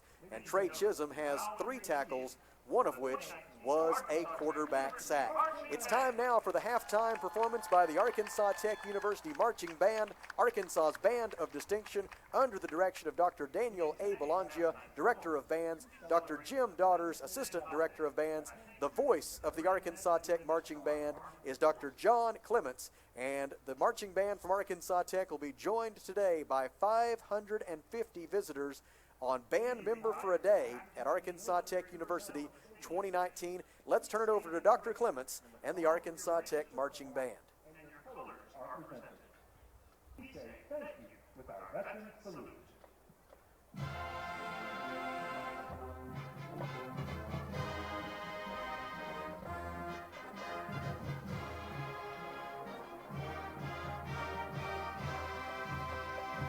United States Army.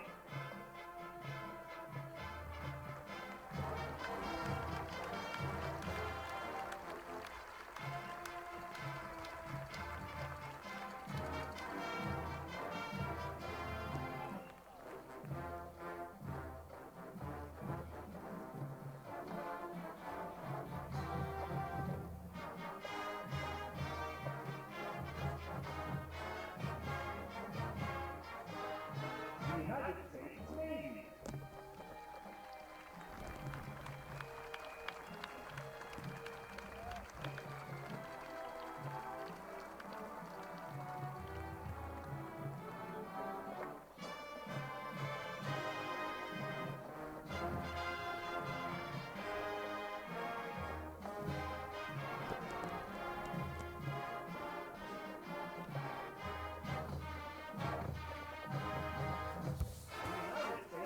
Air Force.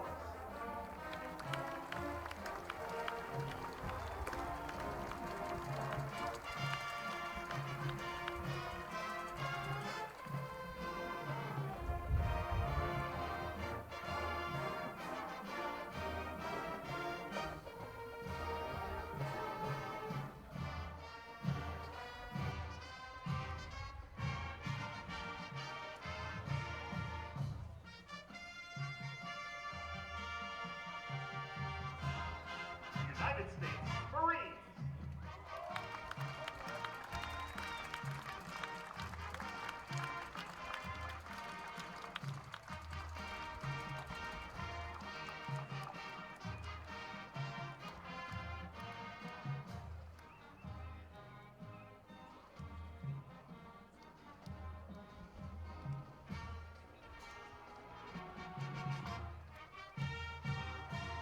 United States Coast Guard.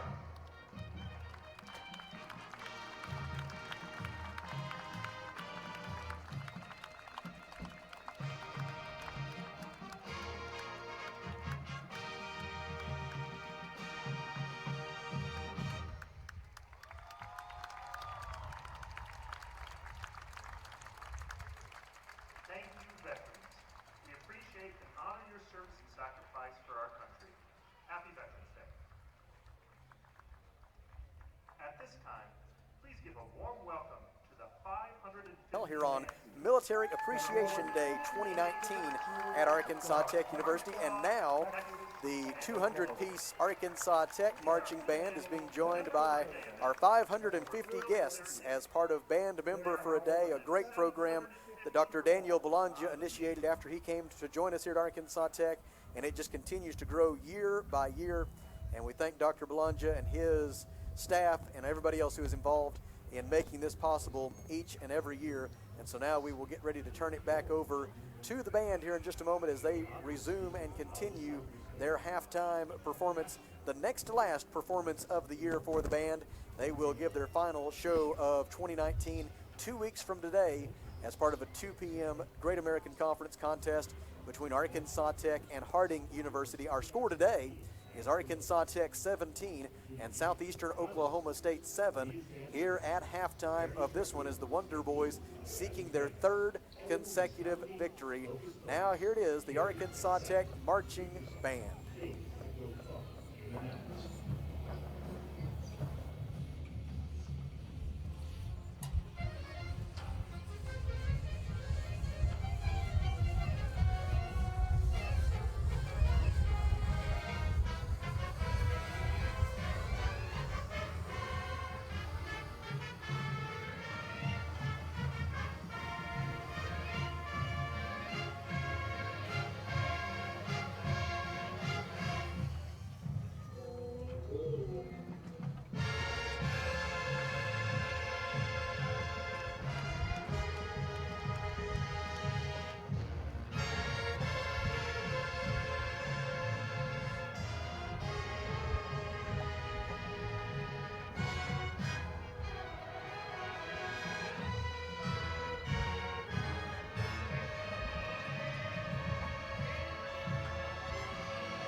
Thank you, ladies and gentlemen. Give another round of applause for our young guests today. We hope that they're all part of our Tech family as full-time students here soon. And ladies and gentlemen, be sure to stay around for the whole game to see the Arkansas Tech Band of Distinction perform the entire halftime show, Things That Go Bump in the Night, at the completion of today's football game as a fifth quarter post-game performance. We are the Arkansas Tech University Marching Band, Arkansas's Band of Distinction.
Mic check.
Halftime at Thone Stadium at Burkle Field in Russellville. Arkansas Tech leads Southeastern Oklahoma State 17-7.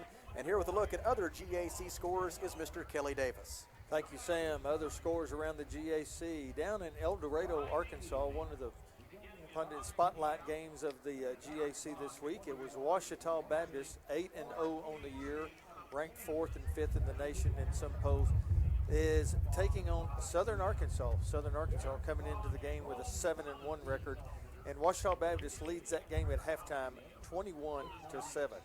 Harding, 7-1 on the season, is having no problem at all. And Sam, I think I can be safe in saying we have identified a winner in this one already.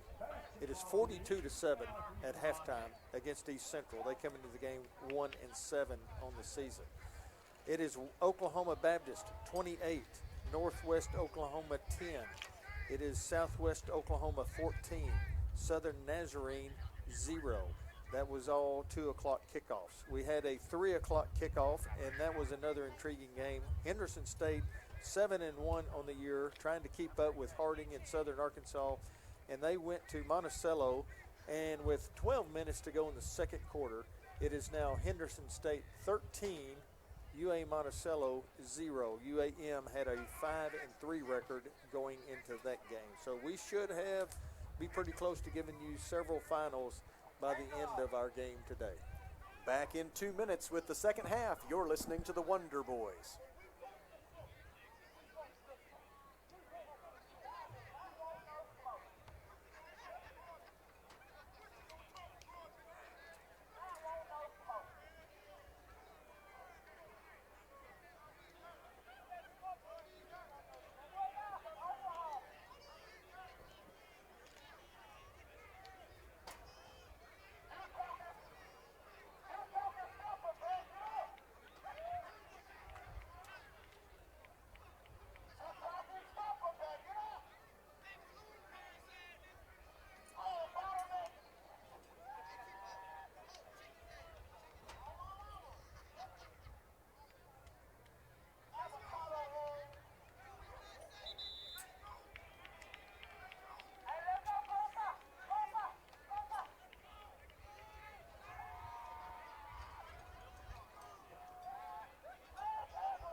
Time for the second half here at Thone Stadium at Burkle Field in Russellville, and glad that you are with us this afternoon on River Country KCJC, as well as ArkansasTechSports.com. Arkansas Tech leads 17-7 over Southeastern Oklahoma State, as we prepare to begin the third quarter. Hope you'll make plans to be with us again next Saturday afternoon when we will be at Norris Field in Ada, Oklahoma, home of the East Central University Tigers. It'll be a 3 p.m. kickoff next Saturday. That means that we will join you for the pregame show at 2:30 and then have the kickoff at 3 o'clock, and hopefully somewhere around 6 p.m. next Saturday we will be celebrating a fourth consecutive win for the Wonder Boys, but first need to get the third in a row, and that would come today if the Wonder Boys can add to and or hang on to this 10-point lead as we head into the second half of this one. Southeastern Oklahoma State will be going somewhat into the wind, although the wind is becoming slightly less of a factor as the afternoon wears on. Tyler Dunlop approaches the football and kicks it away, a squib-style kick for Arkansas Tech. It rolls down to the 15-yard line, received there by Felton Hatcher, and he's got a pretty good head of steam that takes him out near the 40-yard line before the special team stop is made by Arkansas Tech's Christian Cole.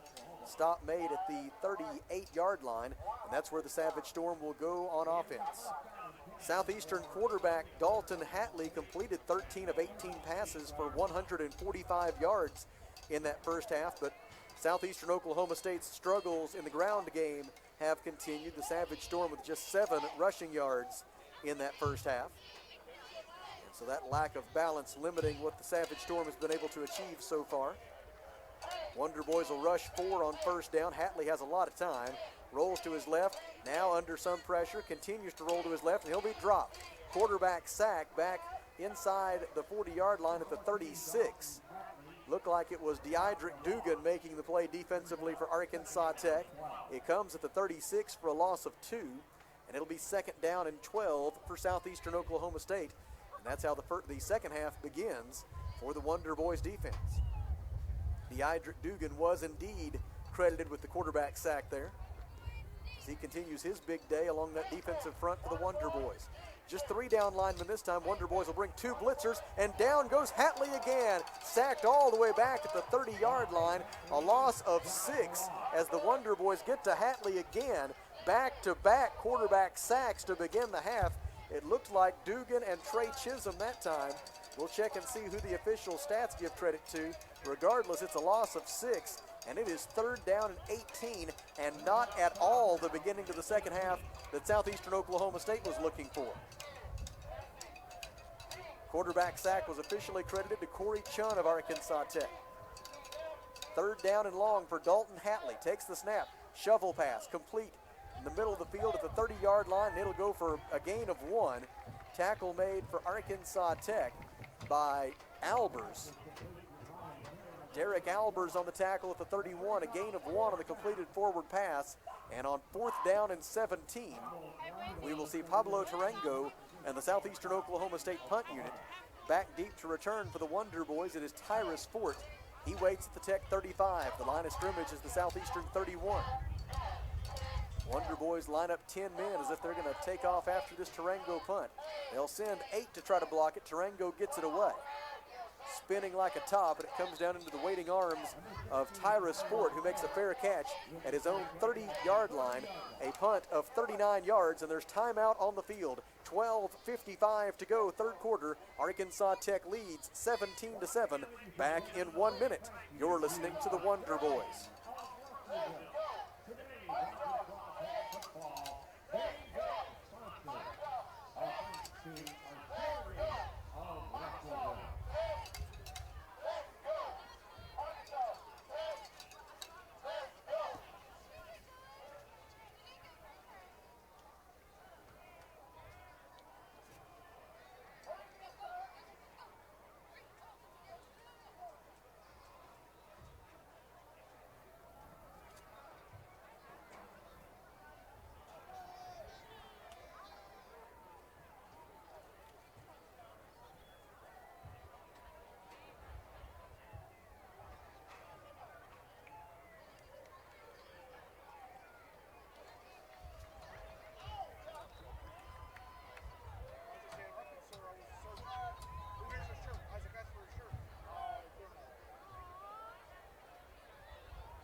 A great start to the second half for the Wonder Boys as they force a 3 and out.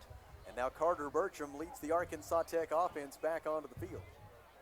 2 tight ends in the game, just 2 wide receivers. Handoff on first down is to Caleb Beatty. He's up the middle for positive yardage out near the 40-yard line, very close to a first down. May, in fact, have one. Caleb Beatty, who already has a 69-yard run today, now he has that one for 10 more yards. That's 7 carries for 95 yards on the day for Beatty. And a first down for Arkansas Tech. Josh Malumba on the tackle for Southeastern Oklahoma State.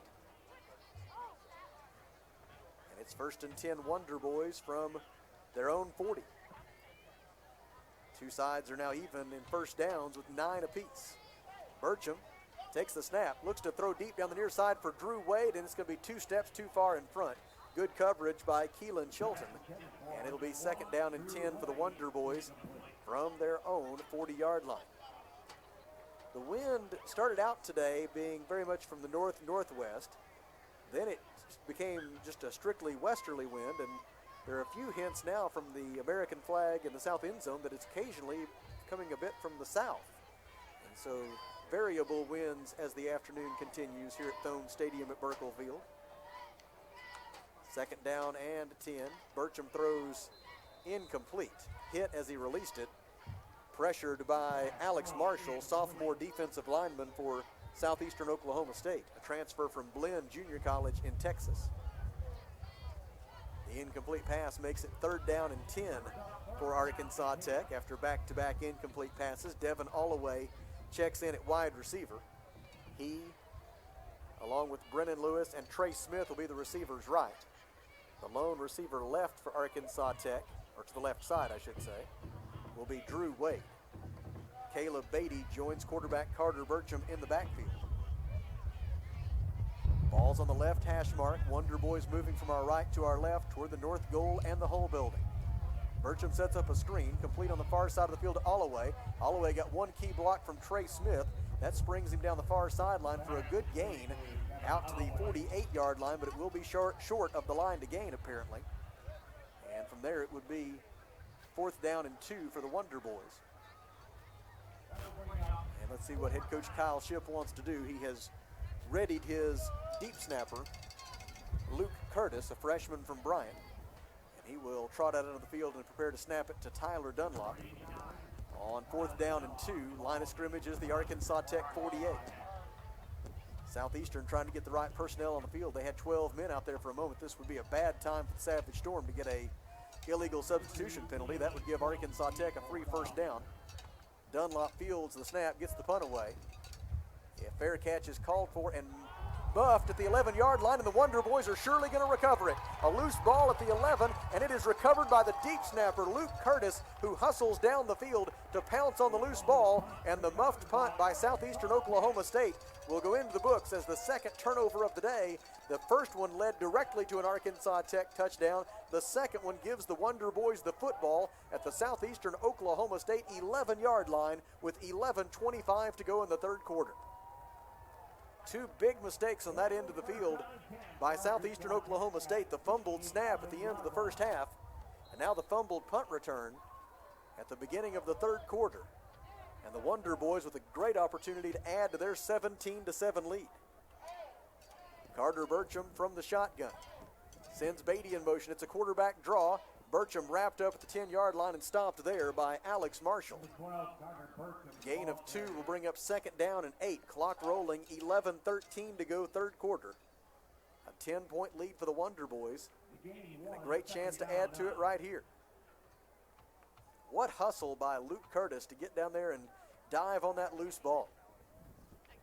Set up this scoring opportunity for the Wonder Boys.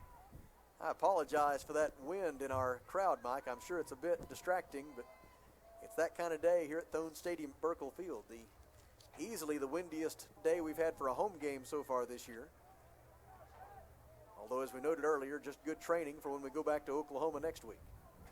Bertram fakes the quarterback draw, throws into the end zone. Touchdown, Arkansas Tech. It's a 10-yard touchdown pass from Carter Bertram to Caleb Beatty. It's a Phil Wright Autoplex touchdown for the Wonder Boys, and Arkansas Tech leads it 23-7 as they once again make Southeastern Oklahoma State pay for a mistake. Jesus Zazumbo will attempt the extra point. He is 2 for 2 on such attempts so far today, 21 out of 21 this season, and 32 out of 32 for his career. Snap is good, hold is good, and the kick is also good. Our new score at the 10:35 mark of the third quarter is Arkansas Tech 24, Southeastern Oklahoma State 7. We pause for 1 minute. You're listening to the Wonder Boys.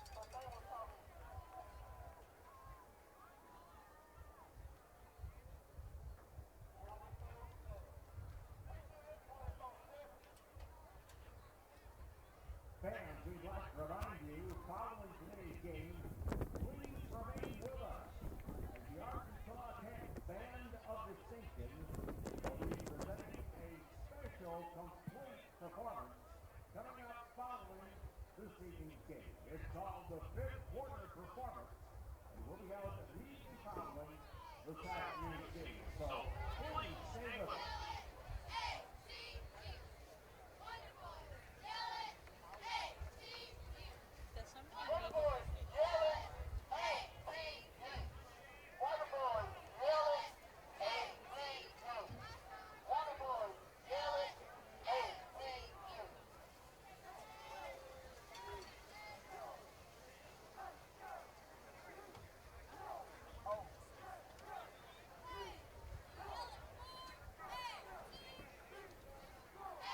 A two-play, 11-yard scoring drive for Arkansas Tech, including a 10-yard touchdown pass from Carter Burcham to Caleb Beatty. For Burcham, it was his second touchdown pass of the day, his third of the season, and the 8th of his career. For Caleb Beatty, the touchdown reception was his first of the year. He has 5 rushing touchdowns this season, and now a touchdown reception to go along with those.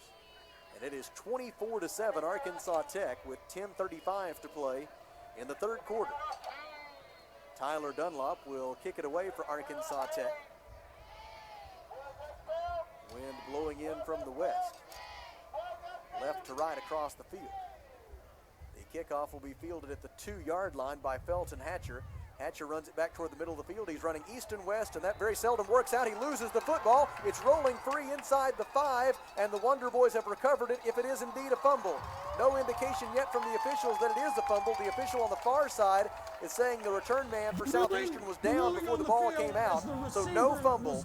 There is no fumble on the play, and Southeastern Oklahoma State will maintain possession, but they will do so all the way back at their own 12-yard line, as the official on the far side very clearly and fairly early on had the ruling that that was not a fumble. And he was the man who had the best look at it. And so Southeastern Oklahoma State will begin from its own 12 with 10:24 to go in the third quarter, and Arkansas Tech leading 24-7. Dalton Hatley will persist at quarterback for the Savage Storm. He's 14 of 19 today for 146 yards. He will operate from the shotgun with 2 receivers to his right and 2 to his left. 4 down linemen for the Wonder Boys. Irvin creeps up and shows blitz, but he'll back off into coverage. Hatley rolling to his left, pump fake, and he is going to be dropped at the 12-yard line. He got back to the line of scrimmage, so no quarterback sack this time for the Wonder Boys. Kalen North there to make the stop for the Wonder Boys, along with Carlos Gordon. No gain brings up second down and 10 Southeastern. The line of scrimmage remains the Savage Storm 12, and right now, that defensive front for the Wonder Boys early on in this third quarter really dominating the line of scrimmage. Dalton Hatley has had very little opportunity to look downfield for an open receiver. He takes the snap here, throws across the middle, much more time this time. The reception is made by Braxton Kincaid. Kincaid tackled at his own 37-yard line. Stop made for Arkansas Tech University by Tyrus Fort. They will spot him down at the 36-yard line. The gain on the play is 24, and Southeastern Oklahoma State has its 10th first down of the day. Hatley from the shotgun. Hands it off to Rashad Polk, and once again, just nothing doing for the Southeastern running game. Kalen North there to stuff him after a gain of 1. Stop made at the 37-yard line of Southeastern Oklahoma State. And from there, it'll be second down and 9. With that positive yard, Southeastern Oklahoma State now back to 0 in terms of rushing yardage. They're back out of negative territory at least, and back to where they started with 0 rushing yards. They will try again with Polk. He runs left and makes it to the 40-yard line for 3 yards before he is met and driven backwards by Deandra Irvin, along with Carlos Gordon and also Donald Joshua. So the line of scrimmage is the Southeastern 40 after the gain of 3, and it's 3rd down and 6. The Savage Storm is 0 for 5 on 3rd down conversion tries today. 3 down linemen for the Wonder Boys.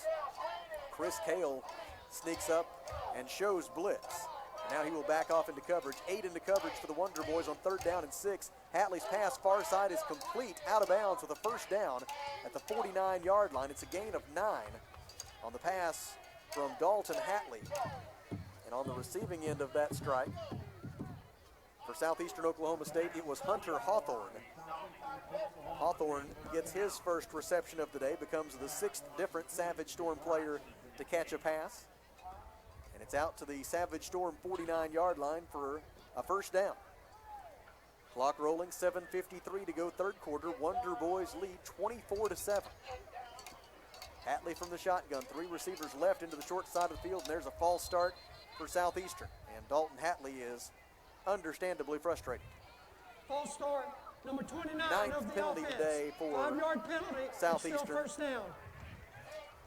For 44 yards, and at least half of those 9 penalties have been false starts on the Savage Storm offense. Unforced pre-snap mental errors. 7:45 to go 3rd quarter. Tech by 17. Wonder Boys trying to get their 3rd consecutive win and hand Southeastern a 7th consecutive loss. Wonder Boys come with a middle blitz. Pass to the left side of the field is complete. A missed tackle there. Hawthorne able to make his way up near 1st down yardage before he is upended by Tyrus Fort. Stopped at the Arkansas Tech 43-yard line after a gain of 8. And from there, actually, I apologize. I should say a gain of 13. I failed to factor in the penalty from a moment ago. A gain of 13 on that pass. And it is 2nd down and 2 for Southeastern. Line of scrimmage is the Tech 43. Hatley now at 192 passing yards on the day. He fakes the handoff, running right with it being pursued. He gets away from the 1st man, out races the 2nd man to the corner, carries the football down to the 35, and then they're going to tack a horse collar tackle onto the end of that, and that's going to move the football down inside the Arkansas Tech 15-yard line. So the scramble, or I should say the run by Hatley, goes for a gain of 18 to the 25. And then it'll be a horse collar tackle on the end of it. And the penalty will put Southeastern Oklahoma State in the red zone for the first time today. Here's the referee to let us know. There is no foul for him. Oh, they're not going to pick up the flag. The ball carrier was grabbed by the horse collar and pulled forward. No foul. Okay. The referee says that he was grabbed around that horse collar area at the top of the shoulder pads, but that he was pulled forward, and that made it not a dangerous play from a safety perspective, and so thus not a penalty. So they spot the football at the 24. The run by Hatley goes for 19 yards. And it's 1st and 10 at the Arkansas Tech 24-yard line with 6:35 to go in the 3rd quarter. Hatley has 2 receivers to his left, 2 to his right. Fakes left, fakes short. After the 2nd pump fake, he avoids a rush from Deidrick Dugan, but he will not be able to avoid Gio Williams, who gets his 2nd quarterback sack of the day back at the 30-yard line, a loss of 6. It is the 5th quarterback sack recorded by the Arkansas Tech defense today for a total loss of 25 yards, the 9th tackle for a loss today for the Arkansas Tech defense for 35 total yards in reverse for Southeastern. And it spots the football at the 30-yard line where it's 2nd down and 16 for Southeastern Oklahoma State. The Savage Storm will have to operate from behind the sticks. Hatley takes the snap. Hatley under pressure again, steps up in the pocket. Now rolling to his right, looking downfield, nobody open, so he will tuck it. He loses the football, it is stripped loose, and it is recovered by one of his offensive linemen, Devin Mitchell, at the 25-yard line. So what could have been disaster on a couple of occasions turns into a 5-yard gain for Southeastern Oklahoma State. And they have it 3rd down and 10 at the Arkansas Tech 25. Wind, not a huge factor at the moment, so they might think about a field goal from around this range. Tarango's longest successful try this year has been a 45-yarder, so this is inside that range. 5:05 to go third quarter. Arkansas Tech leads 24-7. Quarterback Dalton Hatley waits in the shotgun. 3 receivers to his left, 1 to his right. Has the snap, has time, rolls to his left, throws inside the 10-yard line. It's out of bounds, incomplete. It's 4th down and 11, and what does Southeastern Oklahoma State head coach Tyler Fenwick want to do? Here comes the special teams unit, and I believe Pablo Tarango will be allowed to attempt a 42-yard field goal here with 4:48 to play in the third quarter. They will spot the football in the right hash mark, and it will be a 42-yard try for Tarango. He is 5 out of 9 on field goal attempts this season. As we said, his longest successful try is from 45 yards. He is 1 out of 3 this season on kicks of between 40 and 49 yards. This one's from 42, kicking toward the south goal and the bandstand. It is on its way, and it is short. No good, and Arkansas Tech will get the football back as the Wonder Boys defense comes up with the stop, and Arkansas Tech's 24-7 lead remains intact with 4:43 to go in this third period. A bend but don't break possession there by the Arkansas Tech defense. And now Carter Burcham will lead the Arkansas Tech offense back onto the field. Burcham 11 of 21 through the air today for 207 yards and 2 touchdowns. Caleb Beatty, the leading rusher, with 6 carries for 85 yards. The Wonder Boys sitting at 301 yards of total offense as we play here late in the third quarter. Carter Burcham brings Drew Wade in motion, hands it off to Deion Simmons. Simmons up the middle. Connor Swope makes the stop at the 28. It's a gain of 3.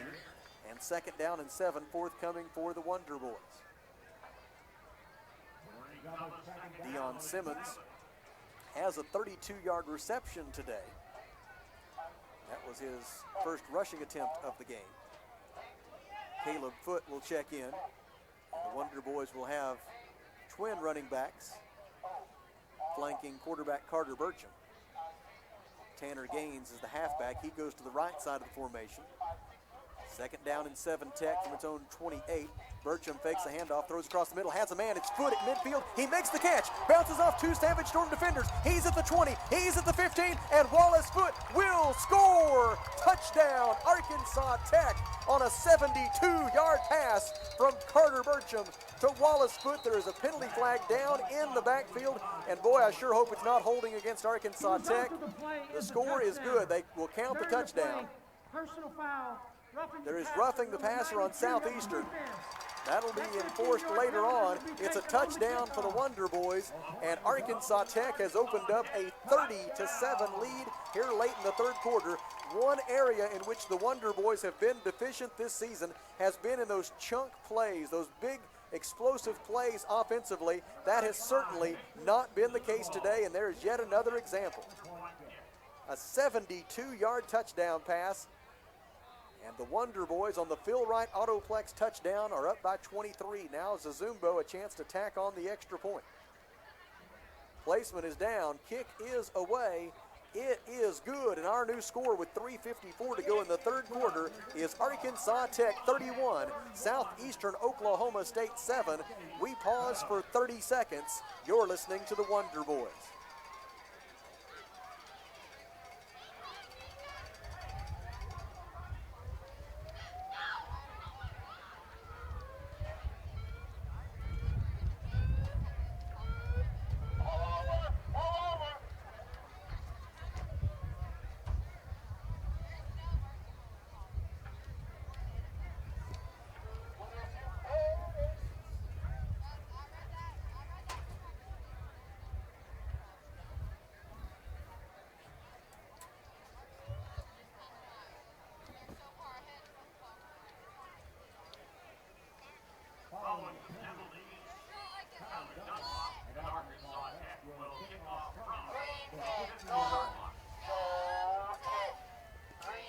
The 72-yard touchdown pass from Carter Burcham to Wallace Foote Burcham's third touchdown pass of the day, his fourth of the season, the ninth of his career.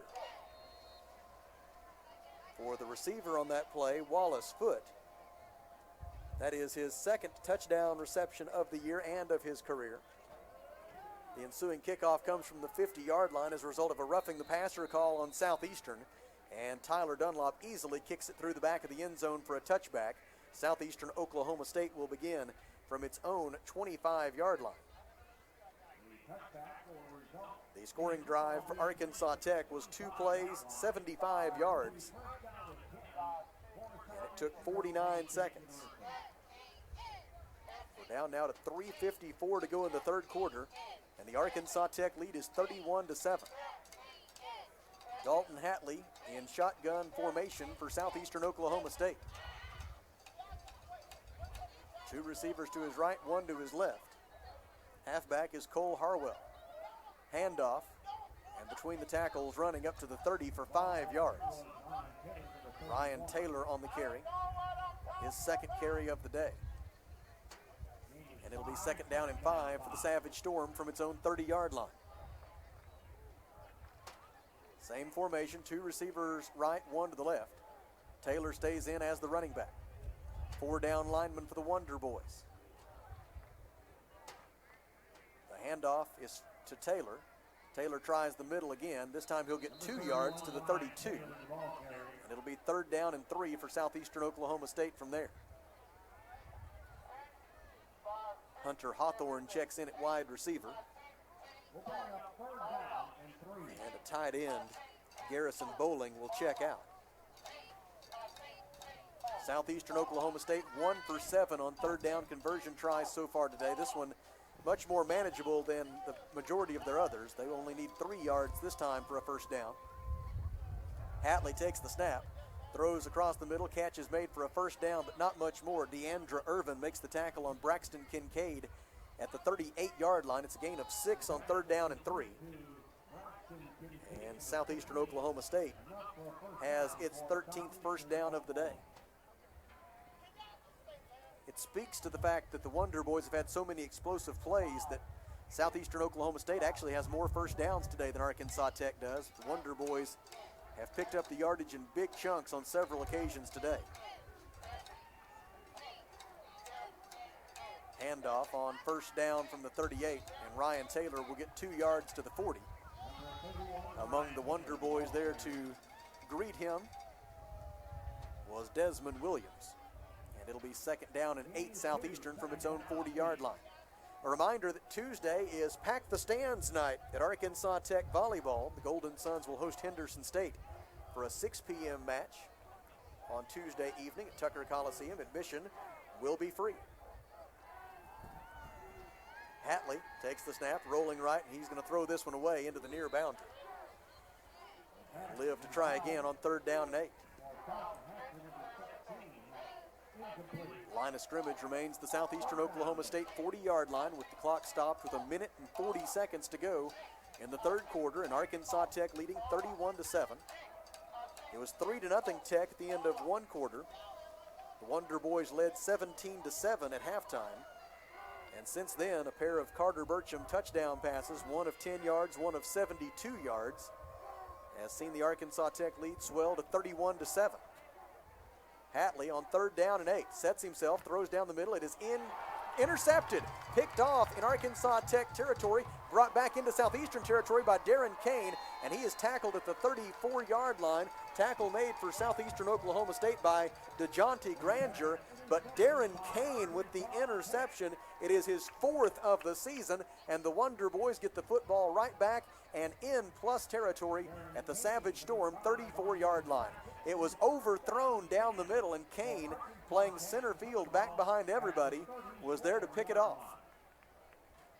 Southeastern Oklahoma State commits its 3rd turnover of the day. The previous 2 Savage Storm turnovers were both converted into touchdowns by Arkansas Tech, and the Wonder Boys will try to improve to 3 for 3 in that category right now. Line of scrimmage is the Savage Storm 34.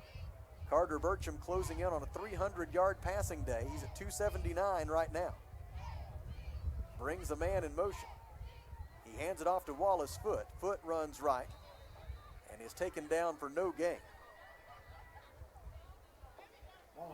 Stop made for Southeastern Oklahoma State by Hunter Wageneck with an assist from Alex Marshall.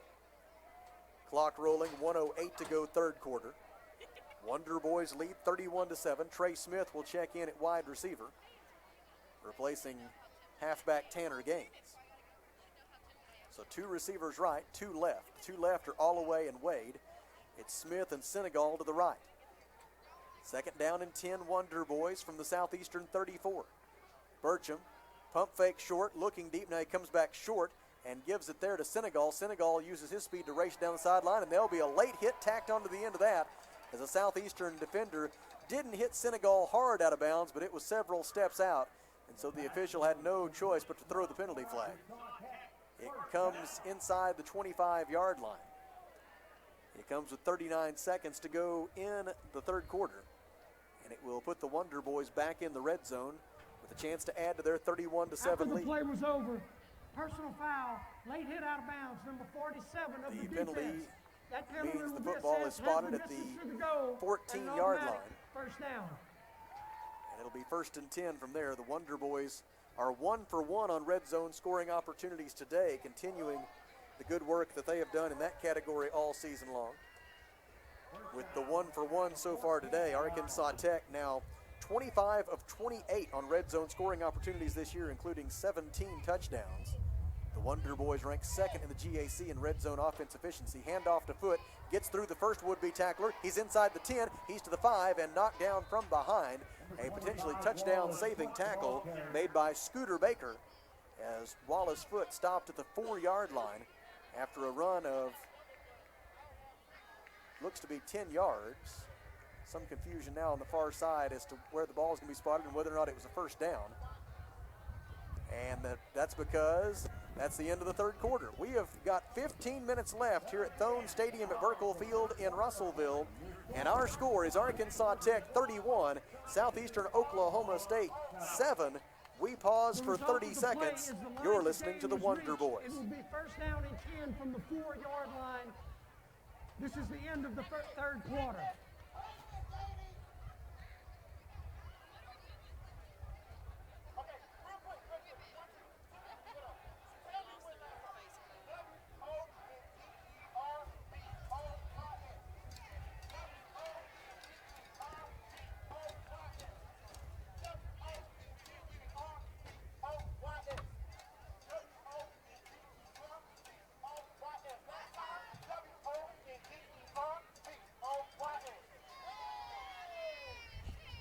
As we begin the fourth quarter, Arkansas Tech leading 31-7, and the Wonder Boys will have it 1st and goal at the 4-yard line, as that was ruled a first down on the run by Wallace Foote to close out the third quarter. Arkansas Tech with 396 yards of total offense today compared to 228 for Southeastern Oklahoma State. Individual leaders for the Wonder Boys include Carter Burcham, who's 13 of 23 passing for 289 yards and 3 touchdowns. Caleb Beatty, 6 carries for 85 yards. And then Dion Senegal with 3 receptions for 57 yards. Over 80 yards in receiving for Drew Wade and Wallace Foote. Tanner Gaines takes a direct snap. Quarterback draw, runs straight ahead, and he is going to be into the end zone. Touchdown, Arkansas Tech on a 4-yard run by Tanner Gaines as the young man out of Hector, Arkansas, gets his 3rd rushing touchdown of the season, his 10th career rushing touchdown. It is a Phil Wright Autoplex touchdown for the Wonder Boys and a 37-7 lead early in the fourth quarter. The extra point will be attempted by Jesus Zazumbo out of Springdale, Arkansas, out of a hold by Landon Smith.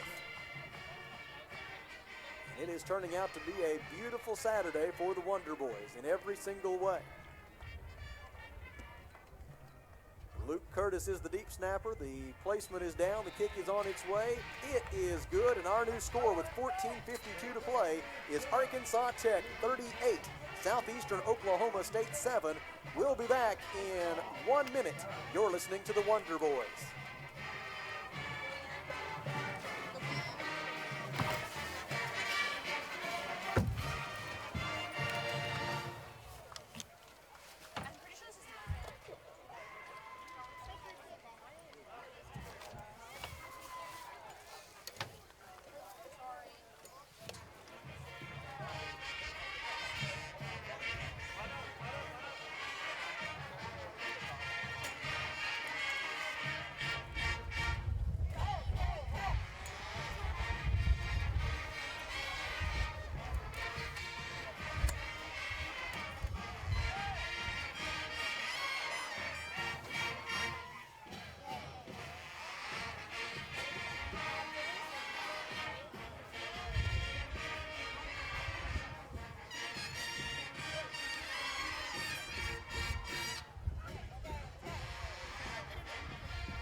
scoring drive for Arkansas Tech was 4 plays, 34 yards. It took 1 minute and 35 seconds and culminated in a 4-yard touchdown run by Tanner Gaines that has given Arkansas Tech a 38-7 lead. And more importantly, or at least equally importantly, it has given us an opportunity to visit with Mr. Steve Fryer, an alumnus of Arkansas Tech.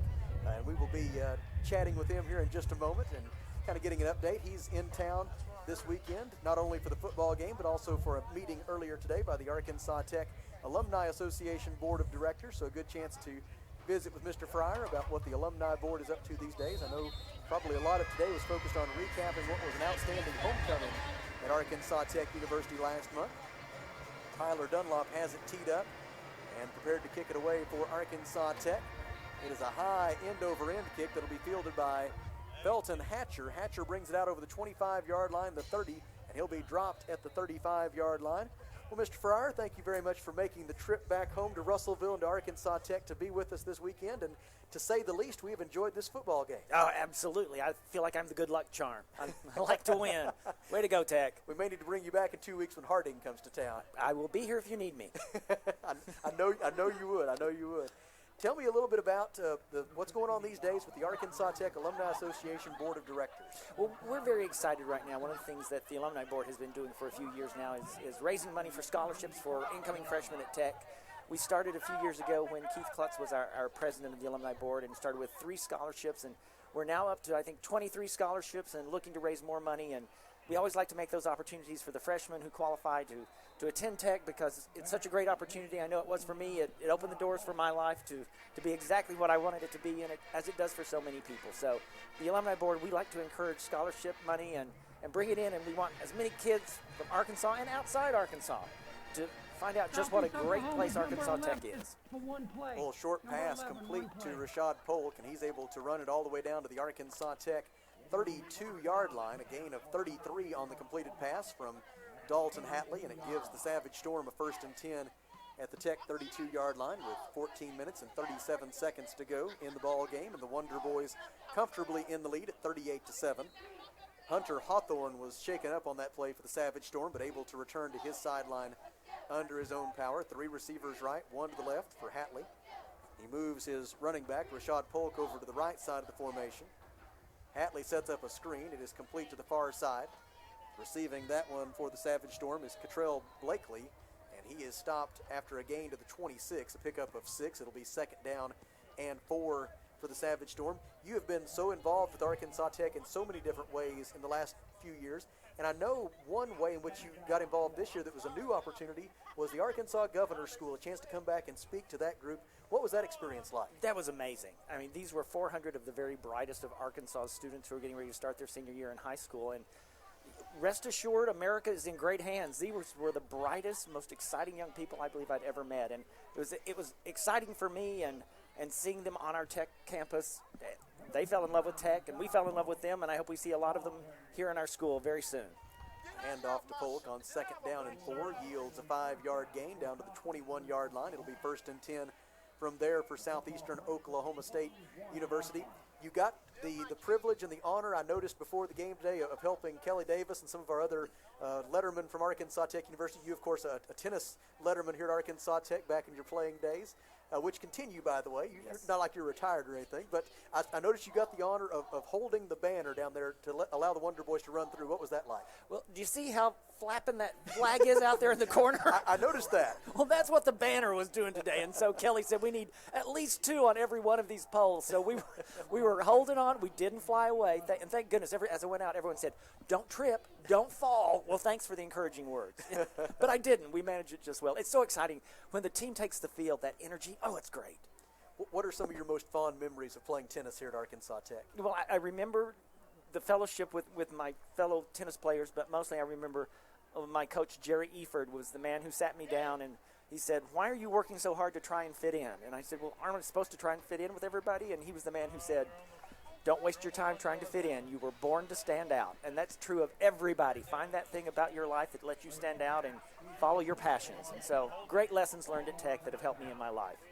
Hatley throws into the end zone, and it's a 22-yard touchdown pass for Southeastern Oklahoma State. On the receiving end of that was Felton Hatcher, as the Savage Storm gets a touchdown on the board here with 12 minutes and 30 seconds to go in the fourth quarter, and Pablo Tarango will attempt the ensuing extra point. Cuts the Arkansas Tech lead to 38-13. It's nice to have a easy, comfortable win here this afternoon for the Wonder Boys. The last two have not been quite this easy, but nonetheless is sweet as the extra point by Tarango is good. And our new score with 12:30 to go in the fourth quarter is Arkansas Tech 38, Southeastern Oklahoma State 14. We pause for 30 seconds. You're listening to the Wonder Boys.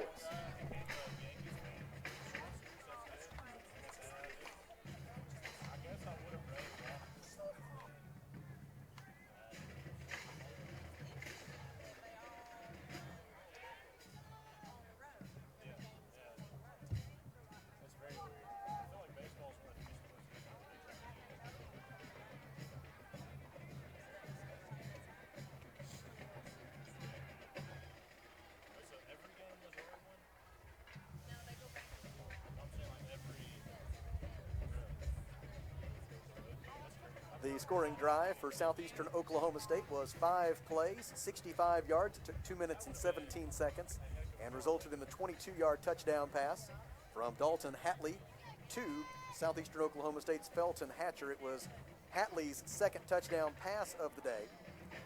And for Felton Hatcher, it was his fourth catch of the day for 43 yards and his first touchdown reception of the afternoon. We're visiting with Steve Fryer, alumnus of Arkansas Tech University, member of the Arkansas Tech University Alumni Association Board of Directors. And Steve, I know one of the many ways in which you've been involved with Arkansas Tech in recent years has been really, we mentioned you were a men's tennis player here at Arkansas Tech, and now with our women's tennis program and the great job that Abby Davis is doing with that group, what has it been like for you to engage with those young women? And it's a great group because they're from literally all over the world. It's the United Nations of tennis is what it is. Abby's done a great job recruiting. She's an amazing tennis coach, just exactly what we needed here at Tech.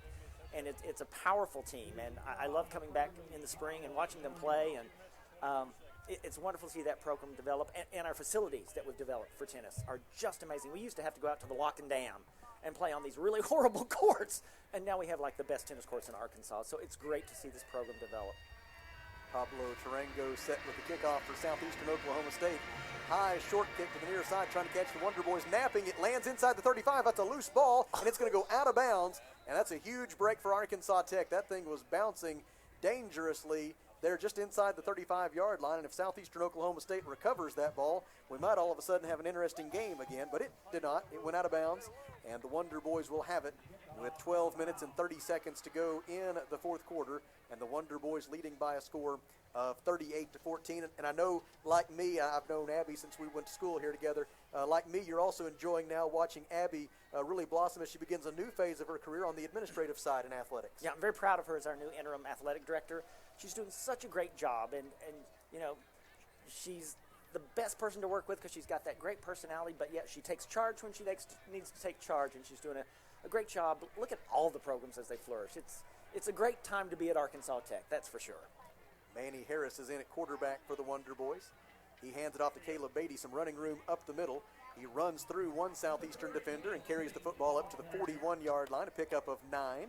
And it'll be second down and 1 from there for the Wonder Boys. 12 minutes and 18 seconds to go in the fourth quarter, and the Wonder Boys leading 38-14.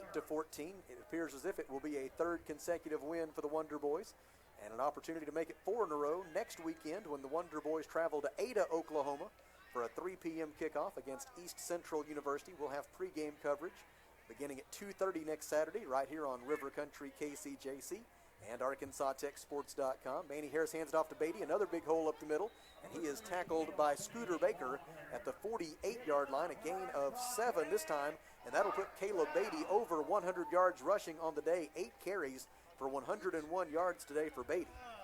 And the Wonder Boys pick up the first down. It is the 16th first down of the game for the Wonder Boys. The two sides are now even in that regard. 11:33 to go, clock rolling. Manny Harris continues to direct the Arkansas Tech offense in relief of Carter Burcham, who had a phenomenal day today, passing for 289 yards and 3 touchdowns. Dion Senegal in motion. Handoff is to Beatty. He will carry the football to the 50-yard line. 2 hard-fought yards there for the junior from Foxworth, Mississippi. Tackle made for Southeastern Oklahoma State by Troy Tubby. Wonder Boys with a win would improve to 3-6 overall. Southeastern Oklahoma State staring right down its 7th consecutive loss, and it would drop the Savage Storm to 1-8 on the year. 2 receivers left, 2 to the right for Manny Harris. With the ball spotted on the right hash mark, Wonder Boys moving from our left to our right toward the south goal and the bandstand. Pass complete near side Dion Senegal, and out of bounds with it at the 46-yard line, a gain of 6 on the completed pass. I should say a gain of 4, my apologies. And it'll bring up 3rd down and short for the Wonder Boys. Trey Smith and Dion Senegal are the receivers right. The receivers left are Brennan Lewis and Devin Allaway. Caleb Beatty joins Manny Harris in the backfield. They end up spotting the football at the 47, so it's 3rd down and 5 for Arkansas Tech. Quarterback draw. Harris bounces it to the outside and will get 2 yards to the 45. It'll bring up 4th down and 3, and we'll see how head coach Kyle Shipp wants to play it here as we go under 10 minutes to play, and Arkansas Tech leading 38-14. They would need to get to the Southeastern 42 to pick up the 1st down if head coach Kyle Shipp elects to go for it here. No movement yet in terms of bringing out a punting unit. Play clock at 21. And looks like the Wonder Boys are going to maybe drain the play clock down inside 5 and then either probably just call timeout is what I'm guessing will happen here with 9.5 minutes to go, and Arkansas Tech leading 38-14. Play clock at 5. 4, 3, 2, 1, and may even just let it run out and take the 5-yard penalty. And that will be the case. The Wonder Boys take the delay of game, moves the football back to the 50-yard line. It'll be 4th down and 8 from there, and Tyler Dunlop will come out to punt it away with 9 minutes and 21 seconds to go.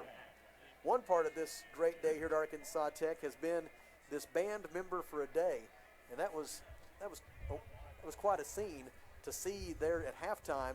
550 high school students and also some junior high students from around the state and region out there performing with the Arkansas Tech University Marching Band. Also, great Military Appreciation Day festivities here today as part of this home football game for Arkansas Tech. Dunlop's punt is away. Fair catch is called for, and it will land inside the 10. The Wonder Boys will have a chance to down it inside the 5. The first touching occurred at the 4-yard line, and so that's where the ball will be downed. A 46-yard punt by Tyler Dunlop, and Southeastern Oklahoma State will have to start with very poor field position. And Mr. Fryer, when you talk about the growing nature of Arkansas Tech University, you know, out of those 550 high school students that were here, a few of them will have the opportunity to go on and perform in the marching band here at Arkansas Tech, but a whole bunch of them are going to be on their way to college, and what a great opportunity for them to experience game day at Arkansas Tech. It was very exciting to watch, and you know, the band program at Arkansas Tech has always been the leading program in the state of Arkansas, and we're very proud of it. And what a real rush for those kids to be on the field with the band, and it was a rush for their parents in the stands. They loved it as much as the kids did. It was wonderful. It's been a great day at Tech. 9 minutes and 10 seconds to go in the 4th quarter. Wonder Boys leading 38-14. Dalton Hatley persists at quarterback for the Savage Storm. His pass to the far side is caught by Felton Hatcher. He goes out of bounds at the 16-yard line with a gain of 11 and a 1st down for the Savage Storm. That will put Hatley at 270 passing yards on the day, and a 1st and 10 for the Savage Storm from its own 16-yard line. Receiver left will be Hunter Hawthorne. 3 receivers right into the short side of the field. And Ryan Taylor joins quarterback Dalton Hatley in the backfield. Hatley takes the snap. Here comes some pressure right up the middle. He's just going to have to throw that one away into the far boundary. Excellent pressure on the quarterback by Donald Joshua, the freshman out of Conway who recovered a fumble for a touchdown in the first half of this game. A real turning point as the Wonder Boys, as a result of that play, were able to take a 17-7 lead at the intermission, and it's really been all Arkansas Tech ever since then. The Savage Storm offense looks to the far side for the play call with now 8:37 left in this one. Wonder Boys will improve to 3-6 on the season, their 3rd consecutive win. They'll take on a struggling East Central team next Saturday afternoon in Ada, Oklahoma. Handoff and some running room up the middle for Ryan Taylor. He makes his way out to the 31-yard line, a gain of 15. Tackle made for Arkansas Tech by, among others, Armon Harris, the freshman from Shreveport, Louisiana. But from an Arkansas Tech perspective, not a bad trade because it keeps that clock moving. It's down to 8 minutes and 15 seconds to go in this one. 2 receivers right, 2 to the left. Dalton Hatley waits in the shotgun. Takes the snap. Under pressure, and he will be sacked. Arkansas Tech with its 6th quarterback sack of the day. This one is recorded by Carlos Gordon. It will force Southeastern Oklahoma State into a 2nd down and 14 situation from its own 27-yard line.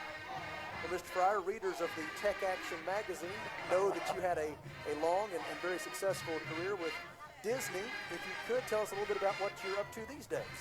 I retired from Disney about 3 years ago and was going to be a full-time grandfather, but friends kept calling and saying, can you come help our company? And we've now launched our own company called CXO Incorporated, and it's customer experience for all the corporations in America, and we are busier than ever. Oh, yay! Under duress, Dalton Hatley throws the interception. He was just trying to get rid of it, and there to pick it off for Arkansas Tech. And all you had to know was Steve's reaction. Deidrick Dugan there with the interception for the Wonder Boys. I think, you know, we have this, the Great American Conference has this show, Steve, I'll share with you. They have this show every week where my friend Michael Westbrook takes all the best clips of the week and edits them together for all the winning broadcasts. That may be the clip that I submit this week. Well, how do you stay calm up here? It's, you know, your Tech's doing so well, and I'm so excited, and I'm sorry about that. No. That was perfect.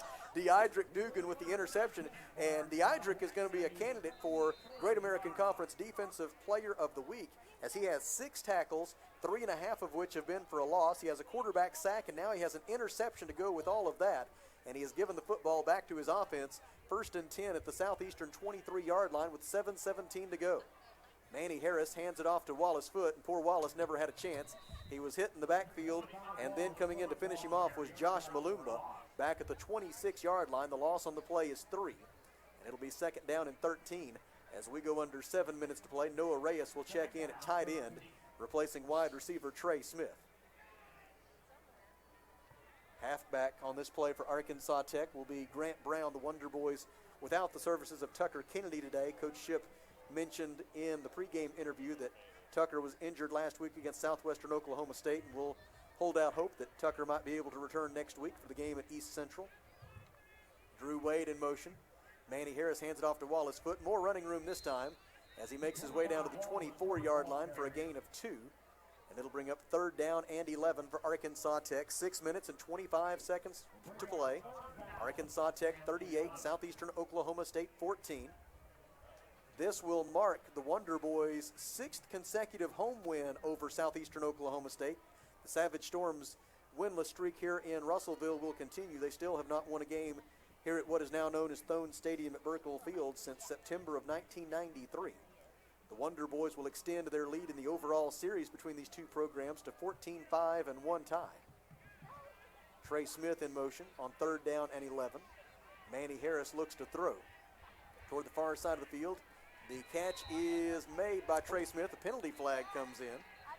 We'll have to wait and see what that might be all about here with 5 minutes and 46 seconds to go. Conversation will take place, and then our referee will let us know. Arkansas Tech looking for a 3rd consecutive win. They defeated Southwestern Oklahoma State last week, Northwestern Oklahoma State the week before that. Offensive pass interference against Arkansas Tech will wipe out the completion to Trey Smith.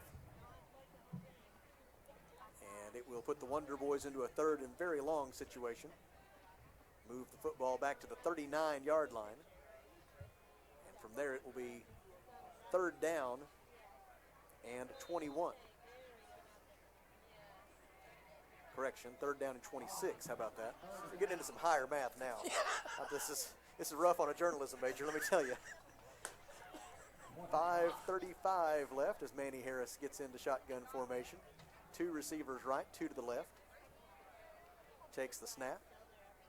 Throws far side, and it is broken up. Pass breakup recorded by Keelan Chilton. And it'll be 4th down for the Wonder Boys.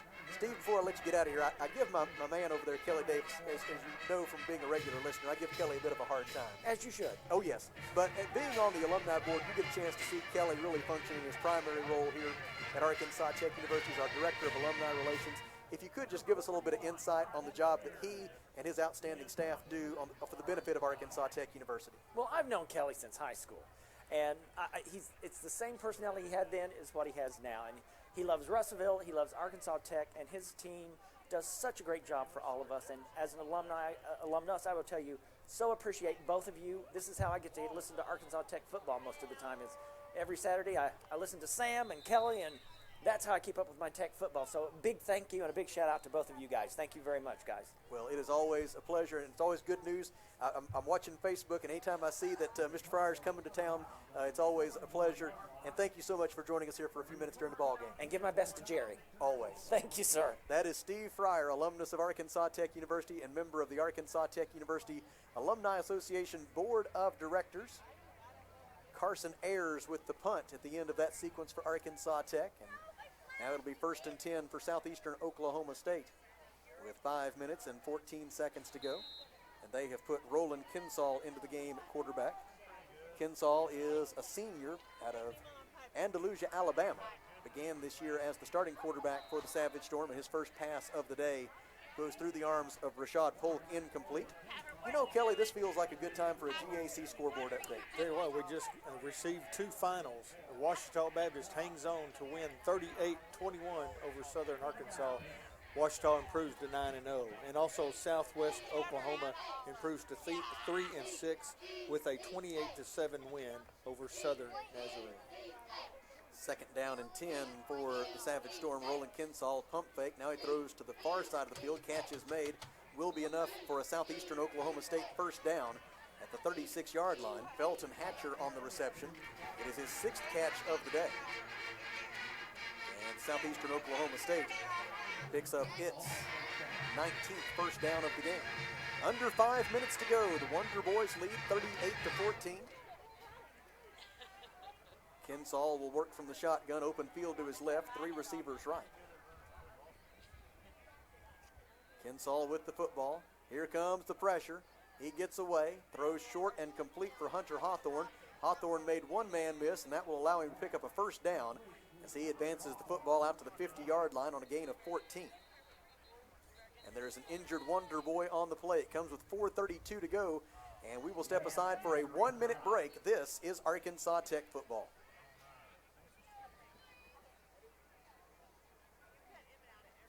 Fans and reminder, please remain with us following the completion of today's game or the central 5th quarter presentation by the Arkansas Tech Band of Distinction. Immediately following the conclusion of today's game, the Arkansas Tech Band of Distinction 5th quarter presentation on the field here at Ball Stadium at Circle Field.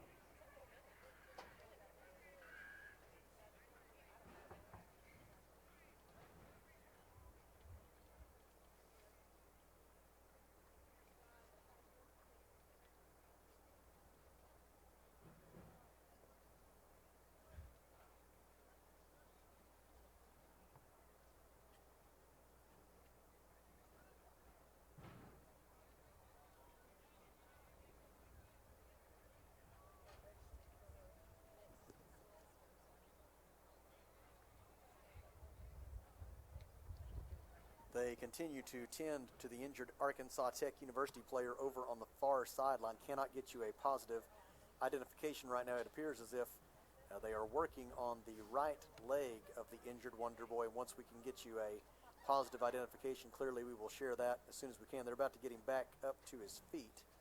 And the injured Wonder Boy was Denzel Washington. And he is not able to put any weight at all right now on his right leg. Kyle Shipp, the Wonder Boys head coach, was among those over there to check on Denzel, along with Duke Walden, the head athletic trainer, and Jim McSweeney, one of our assistant athletic trainers.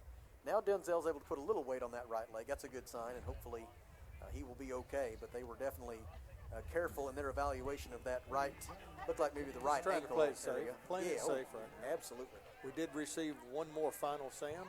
Harding has gone on to win their game 56-20 over East Central.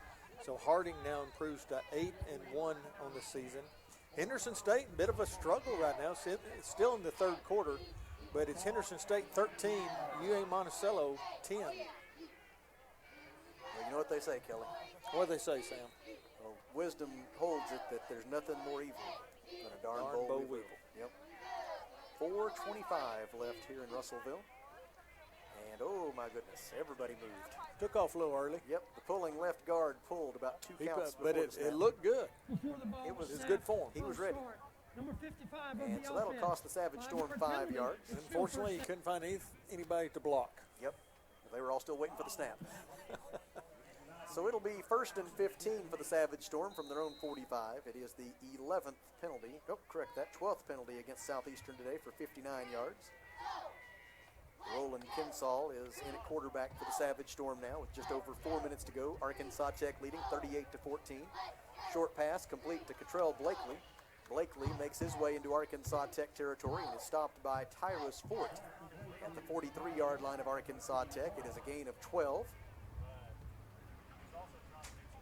And it is going to be 2nd down and 3 for Southeastern Oklahoma State.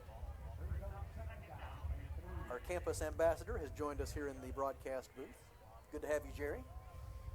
Looks like he's put in a full day work. He's staying away from us for some reason. He's met us before. Pass complete to the far side to Braxton Kincaid. And Kincaid is out of bounds with the football at the Arkansas Tech. Hey, what are you trying to say there?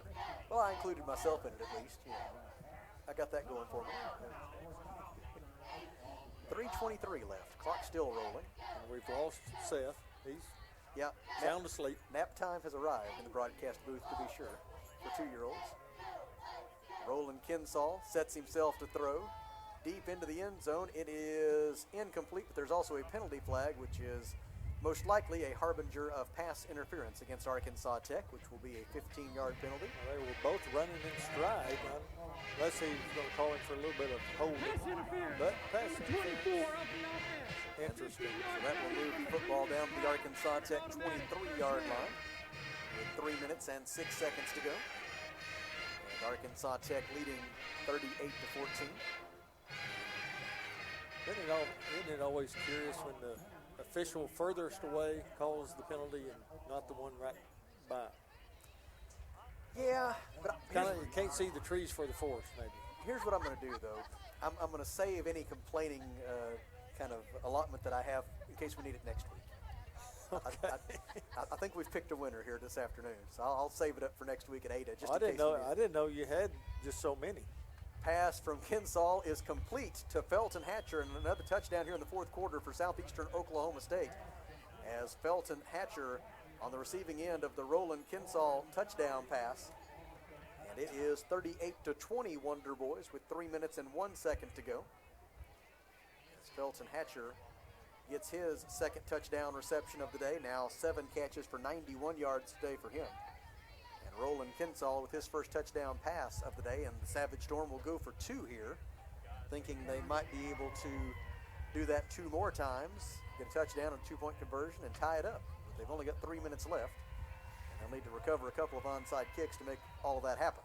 Pass is batted down, incomplete. There to knock it away for Arkansas Tech was Corey Chun. And the 2-point conversion try is no good, and our score with 3 minutes and 1 second left is Arkansas Tech 38, Southeastern Oklahoma State 20. We pause for 30 seconds. You're listening to the Wonder Boys.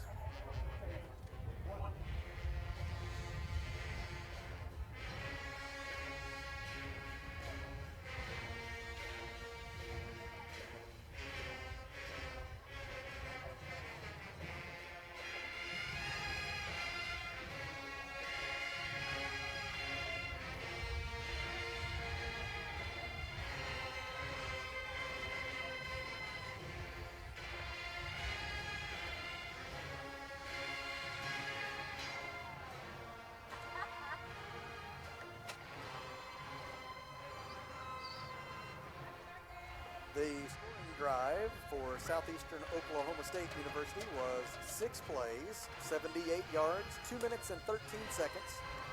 And it resulted in a 23-yard touchdown pass from Roland Kinsall to Felton Hatcher. And Pablo Tarango will tee it up for Southeastern Oklahoma State, and the Wonder Boys very much, and correctly so, anticipating an onside kick here. Although, if I was Pablo Tarango and I was looking out there about the Tech 35, 40-yard line, I might just try to pooch this thing over everybody's head and let somebody run down there and dive on it rather than going with the traditional onside kick. It is the traditional onside kick. It bounces off a Wonder Boy. Loose ball at the 45, and Southeastern Oklahoma State indicates it has recovered the football, and they have. The onside kick is recovered for the Savage Storm by Braxton Kincaid, and Southeastern Oklahoma State has yet to understand that this game is over. They're continuing to play just as hard as they did at the outset, and as a result, they're going to have the football down by 18 with 2 minutes and 58 seconds to go. And I hope that our celebration here has not been premature. Well, we need to match that enthusiasm right now. Line of scrimmage will be the Southeastern Oklahoma State 44-yard line with 2 minutes and 58 seconds to go. The Savage Storm does have 3 timeouts. Roland Kinsall will be the quarterback. Ryan Taylor will be the running back. 3 receivers right, 1 to the left for Southeastern. Wonder Boys will go with 3 down linemen. Looks like they'll drop 8 into coverage. Kinsall falls down as he throws. It is caught at the Arkansas Tech 45-yard line. Braxton Kincaid on the reception for 11 yards. Southeastern Oklahoma State with its 24th first down of the day. They've got it 1st and 10 in Tech territory at the 45. Clock rolling, 2:43 left. Savage Storm perhaps not as urgent here as one might anticipate. Kinsall takes the snap. Kinsall under pressure, throws deep down the far boundary. It is into the end zone, and it is incomplete. Intended for Felton Hatcher. The Wonder Boys had 3 defensive backs there waiting with him. The incomplete pass stops the clock with 2 minutes and 26 seconds to go. Arkansas Tech leading 38-20.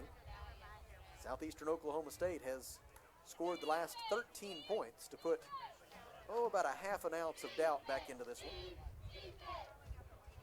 Wonder Boys 1 defensive stop away from beginning the celebration in earnest of their 3rd consecutive win. Kinsall throws near side, catch is made by Taylor, and a good open field tackle recorded for the Wonder Boys by Christian Wallace, a sophomore out of Sealy, Texas, and a transfer from Oregon State University. Tackle at the 41-yard line after a gain of 4. Makes it 3rd down and 6. Wallace was a 4-star recruit coming out of high school and could be a big part of the Wonder Boys' future. Kinsall rolling to his right, looking downfield, throwing toward the end zone. It is incomplete, but they're going to call pass interference. Okay, really testing me now on that whole I'm not going to complain It's a statement. I'm not sure if it's much of a catchable ball, but well, and the receiver was backpedaling, looked like he just fell down of his own accord as he was awkwardly trying to get in position to catch that football. Number 33 of the offense. They call pass interference against Arkansas Tech. That will prolong the drive, and it gives the football to Southeastern Oklahoma State at the 26-yard line with 1 minute and 44 seconds left. 3 receivers right, 1 to the left. The 1 left is Hunter Hawthorne. Roland Kinsall is 7 out of 9 for 83 yards and a touchdown since coming on in relief of Dalton Hatley. Kinsall sets himself, avoids the rush, and not this time. He is sacked back at the 32-yard line. It is the 7th quarterback sack of the day. Chris Cale and Deidrick Dugan combining on this one. The clock will roll with 1 minute 28 to go. Southeastern Oklahoma State not electing to use a timeout here, which tells me that they now understand that there's simply not enough time left for them to continue this comeback. I believe the white flag is officially up. Kinsall on 2nd down. Throws far side. Catch is made at the 30 by Braxton Kincaid. He is immediately wrapped up and taken down by Deandra Irvin. gain on the play is but 3 yards, and it's 3rd down and 13 for Southeastern Oklahoma State. Savage Storm 2 out of 9 on 3rd down conversions today. Kinsall will need to get his offense down to the 16-yard line to pick up the 1st down. It's 3rd and 14. Kinsall with the snap, with time, throws near side, wide open inside the 25 is Kincaid. Braxton Kincaid forced out of bounds right at the line to gain by Christian Wallace. He's right on it. And I believe they're going to have to get the referee's opinion before they can officially rule this a 1st down. Umpire says 1st down. The referee agrees. So it'll be 1st and 10 for Southeastern at the Arkansas Tech 16-yard line on the completion from Kinsall to Kincaid. That is Braxton Kincaid's 11th reception of the day for 163 yards and a touchdown. Down to 22 seconds left in the game now. The Wonder Boys will win here today, despite this late flurry by Southeastern. Kinsall will throw this one away into the far boundary, stopping the clock with 15 seconds to go. He threw that way out of bounds. Yep, didn't leave any doubt on that one. Threw it up almost into Mr. Norman's trees up there on the berm. The Wonder Boys will improve to 3 and 6. Southeastern Oklahoma State will fall to 1 and 8. And a lot of the remaining emphasis for this Southeastern Oklahoma State team will be on 2 weeks from now when they will face their bitter rival, East Central University, on the final day of the season. Kinsall throws near side, batted away on a pass that was intended for Hunter Hawthorne and broken up for Arkansas Tech by Dio Williams. Stops the clock with 11 seconds to go, and it'll be 3rd down and 10 for Southeastern Oklahoma State.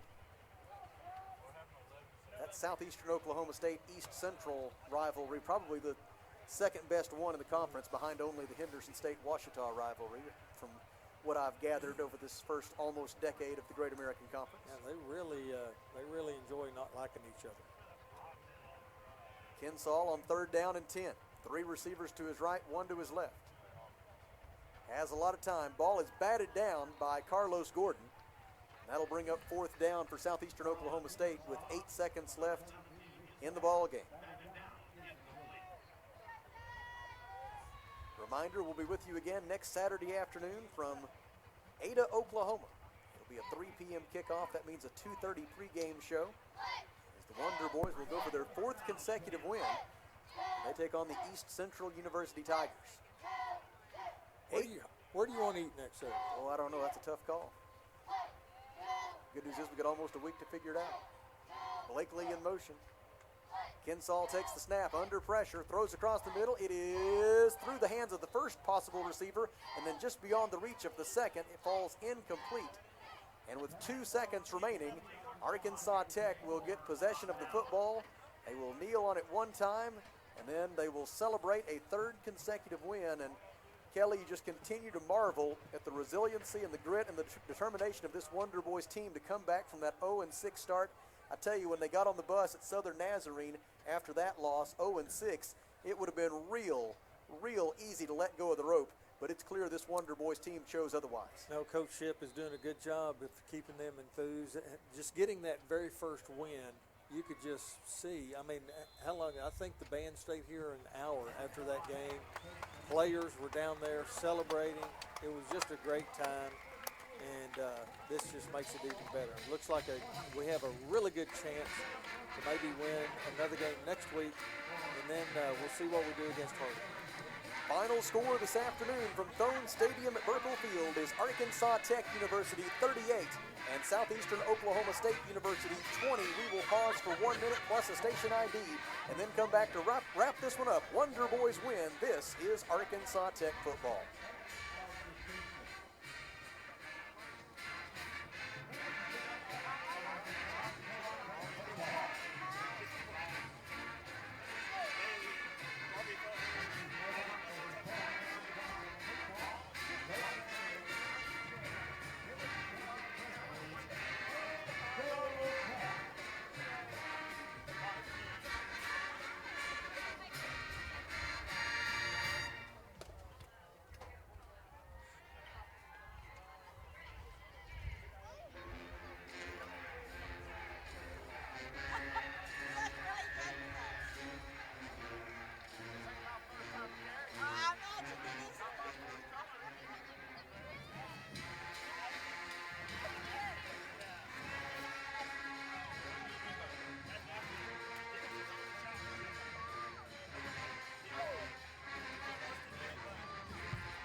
that turnover margin for Southeastern Oklahoma State, how just damaging of a factor that has been all year long for the Savage Storm, and it was true again here today. Southeastern Oklahoma State committed 4 turnovers, and Arkansas Tech scored 21 points off of those mistakes. Arkansas Tech played turnover-free football here today, and Southeastern Oklahoma State now through 9 weeks of the season has just an unthinkable cumulative turnover margin of minus 22 this season after going minus 4 here today. One of the other big stories was the Arkansas Tech defense and their ability to make big plays. The Wonder Boys recorded 7 quarterback sacks and 12 tackles for a loss here today. Individual leaders, first for Southeastern, Dalton Hatley completed 22 of 32 passes for 270 yards and 2 touchdowns. Roland Kinsall passed for 100 yards and a score in mop-up time. Southeastern Oklahoma State was led from a receiving standpoint by Braxton Kincaid, 11 catches, 163 yards, a touchdown, and Felton Hatcher, 7 catches, 91 yards, and 2 touchdowns. Defensively, Southeastern Oklahoma State was paced here today by Connor Swope with 11 tackles. Arkansas Tech led by Carter Burcham, who was 13 of 23 passing for 289 yards and 3 touchdowns. Caleb Beatty, 9 carries for 103 yards. Dion Senegal, 4 receptions, 60 yards. Drew Wade, 2 catches, 88 yards and a touchdown. Wallace Foote, 2 catches, 85 yards and a touchdown. Caleb Beatty, in addition to his 103 rushing yards, also caught a touchdown pass here this afternoon. And then defensively for the Wonder Boys, I believe that Deidrick Dugan is going to be a pretty strong candidate for GAC Defensive Player of the Week honors. The sophomore out of Sulphur Springs, Texas, recorded 6 tackles today, 5 of which were solo efforts. He had 3.5 tackles for a loss. He had a quarterback sack. He had an interception, and he had a forced fumble. A huge day for Deidrick Dugan. Tyrus Fort led the Wonder Boys in terms of tackles with 9. Chris Cale also had 6 tackles and 1.5 quarterback sacks on a day when the Wonder Boys just played really well all around, and they earn a 38-20 win over Southeastern Oklahoma State, Arkansas Tech's 3rd consecutive victory. And we turn to Kelly Davis for a final look at the GAC scoreboard and any final thoughts that he might allow. Well, we have all finals but one. Arkansas Tech 38, Southeast Oklahoma 20. It was Ouachita 38, Southern Arkansas 21. Harding 56, East Central 20. It was Oklahoma Baptist 34, Northwest Oklahoma 25. Southwest Oklahoma 28, Southern Nazarene 7, and the one remaining game that started at 3 o'clock, it's all tied up now. Henderson State 13, UA Monticello 13. Henderson State is looking to stay in second place with Harding. Henderson State 7-1 right now. Harding improves to 8-1, and Ouachita is at the top of the leaderboard at 9-0. So Southern Arkansas falls to 7-2. Wonder Boys improved to 3-6. So let's see if we can make it 4-6 next Saturday afternoon over in Oklahoma. So looking forward to that one as well. And then actually the last game of the year, you know, the Wonder Boys keep improving. You know, miracles happen. If you play well, play without penalties, major penalties that hurt you, you know, and keep the ball away from that very good Harding offense, things can happen. Well, Kelly, thank you very much, my friend. I enjoyed it as always. It was a great day, good military appreciation day. The band is getting ready to have a 5th quarter now performance. They're going to do their regular performance that they normally do or would have done at halftime. And so that is going to be a treat for everybody. All the band, senior band members for the day that were here are making their way up into the stands to watch the performance. And so hopefully that will be something that they will want to do next year. And what a way to celebrate the 1,000th game in Arkansas Tech football history. A 38-20 win today over Southeastern Oklahoma State. Want to send along special thanks to the athletic communications professionals who provided us with all of the numbers that we were able to pass along to you. That's Paul Smith from Arkansas Tech University, along with his outstanding staff, Matt Thomas from Southeastern Oklahoma State University, and Eric Moyer from the Great American Conference. We thank Mr. John Henderson, who did a great job, as always, as our chief studio engineer.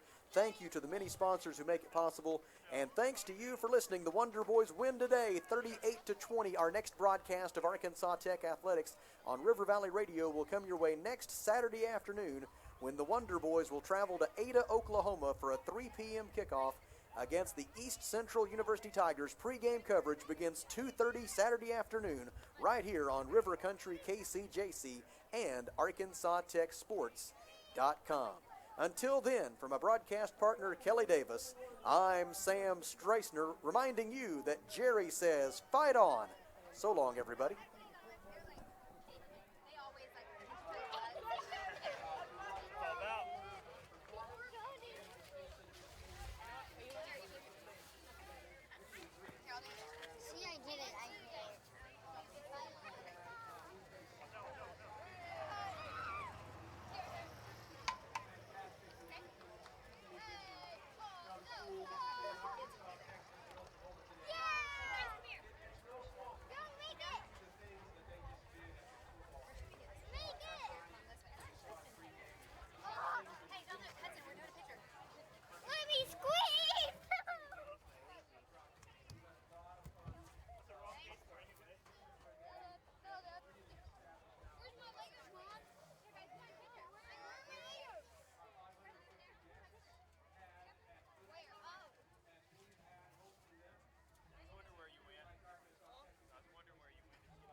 we need to recognize the percussion staff that help us. Dr. Kai Hashimoto Reed couldn't be with us today, but she works year-round with these percussion students. Mr. Jerry Lasker is here helping with our percussion students. Next to Mr. Jerry Lasker is Mr. Ben Arnold, who works year-round with our color guard and our twirlers. Miss Erin Cooper, who's around, I think she maybe just had to go, but she's been with us all day today. She's with us year-round to make our color guard and our twirlers happen. The voice of the band of distinction, Dr. Mr. John Clements, who announces for us in addition to his duties as a faculty member in the voice area.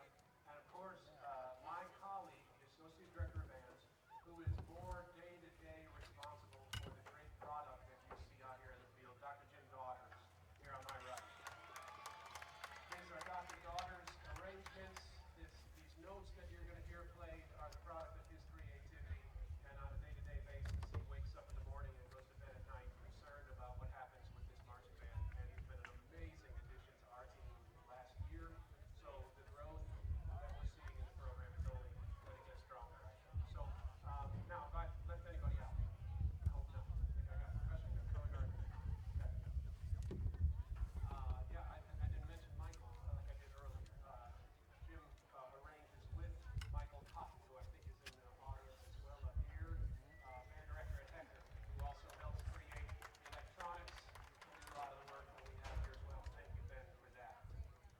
So the production, most of you are aware right now, it's a little bit of a Halloween theme, it's a little bit of a scary movies theme. We've got a lot of bells and whistles and electronics, and the students get into a lot of characters here in the performance of the production this year. Dr. Lars, anything to add, man? A lot of scary stuff, some happy stuff. If you haven't seen it yet, keep an eye on Tina over here during the second production of Put a Spell on You and see what happens when the color guard may not get involved in what happens with Tina. Okay? Thanks again for spending the day with us, members for a day. Please come back. Please come back to campus, please visit and learn about all the majors that are possible here at this institution. If you're a student in music major, that's wonderful. But you can be great at anything here while you play in the band and while you sing the choir. We want you to come back. So thanks to all the rest for staying for this fifth quarter production. And band, I think it's time to take it away. Things that go bump in the night. I didn't know.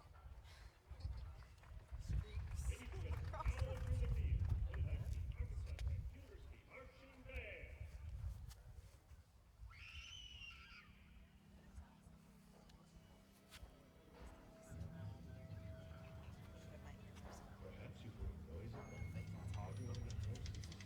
If you're only one home, there's no obvious reason for how the sound was made, so you try to rationalize as if knocking something over, but then realize she's right next to you. You then convince yourself that it was a bag from the curtains. You thoughts will eventually drift to the possibility of a supernatural being as the noise maker, including music's twilight zone. These games various recreations, Imagine Dragons, and the movies Halloween, Hocus Pocus, Carrie, and Psycho. We present things that go bump in the night.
Well, let them see what kind of person I am. I'm not even gonna swat that fly. I hope they are watching. They'll see it, and they'll know. And they'll say, well, she really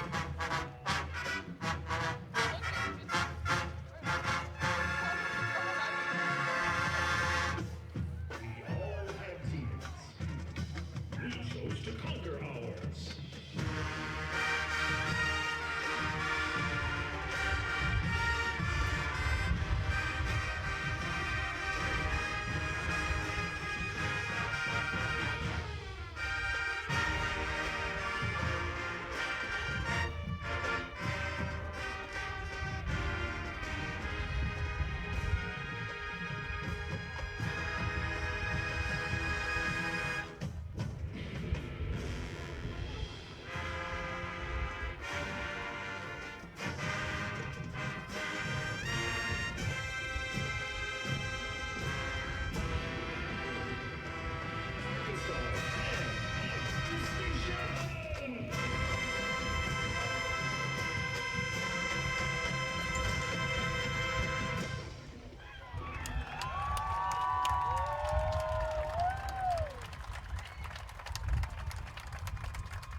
Thank you once again, ladies and gentlemen. Thanks for being part of our day today.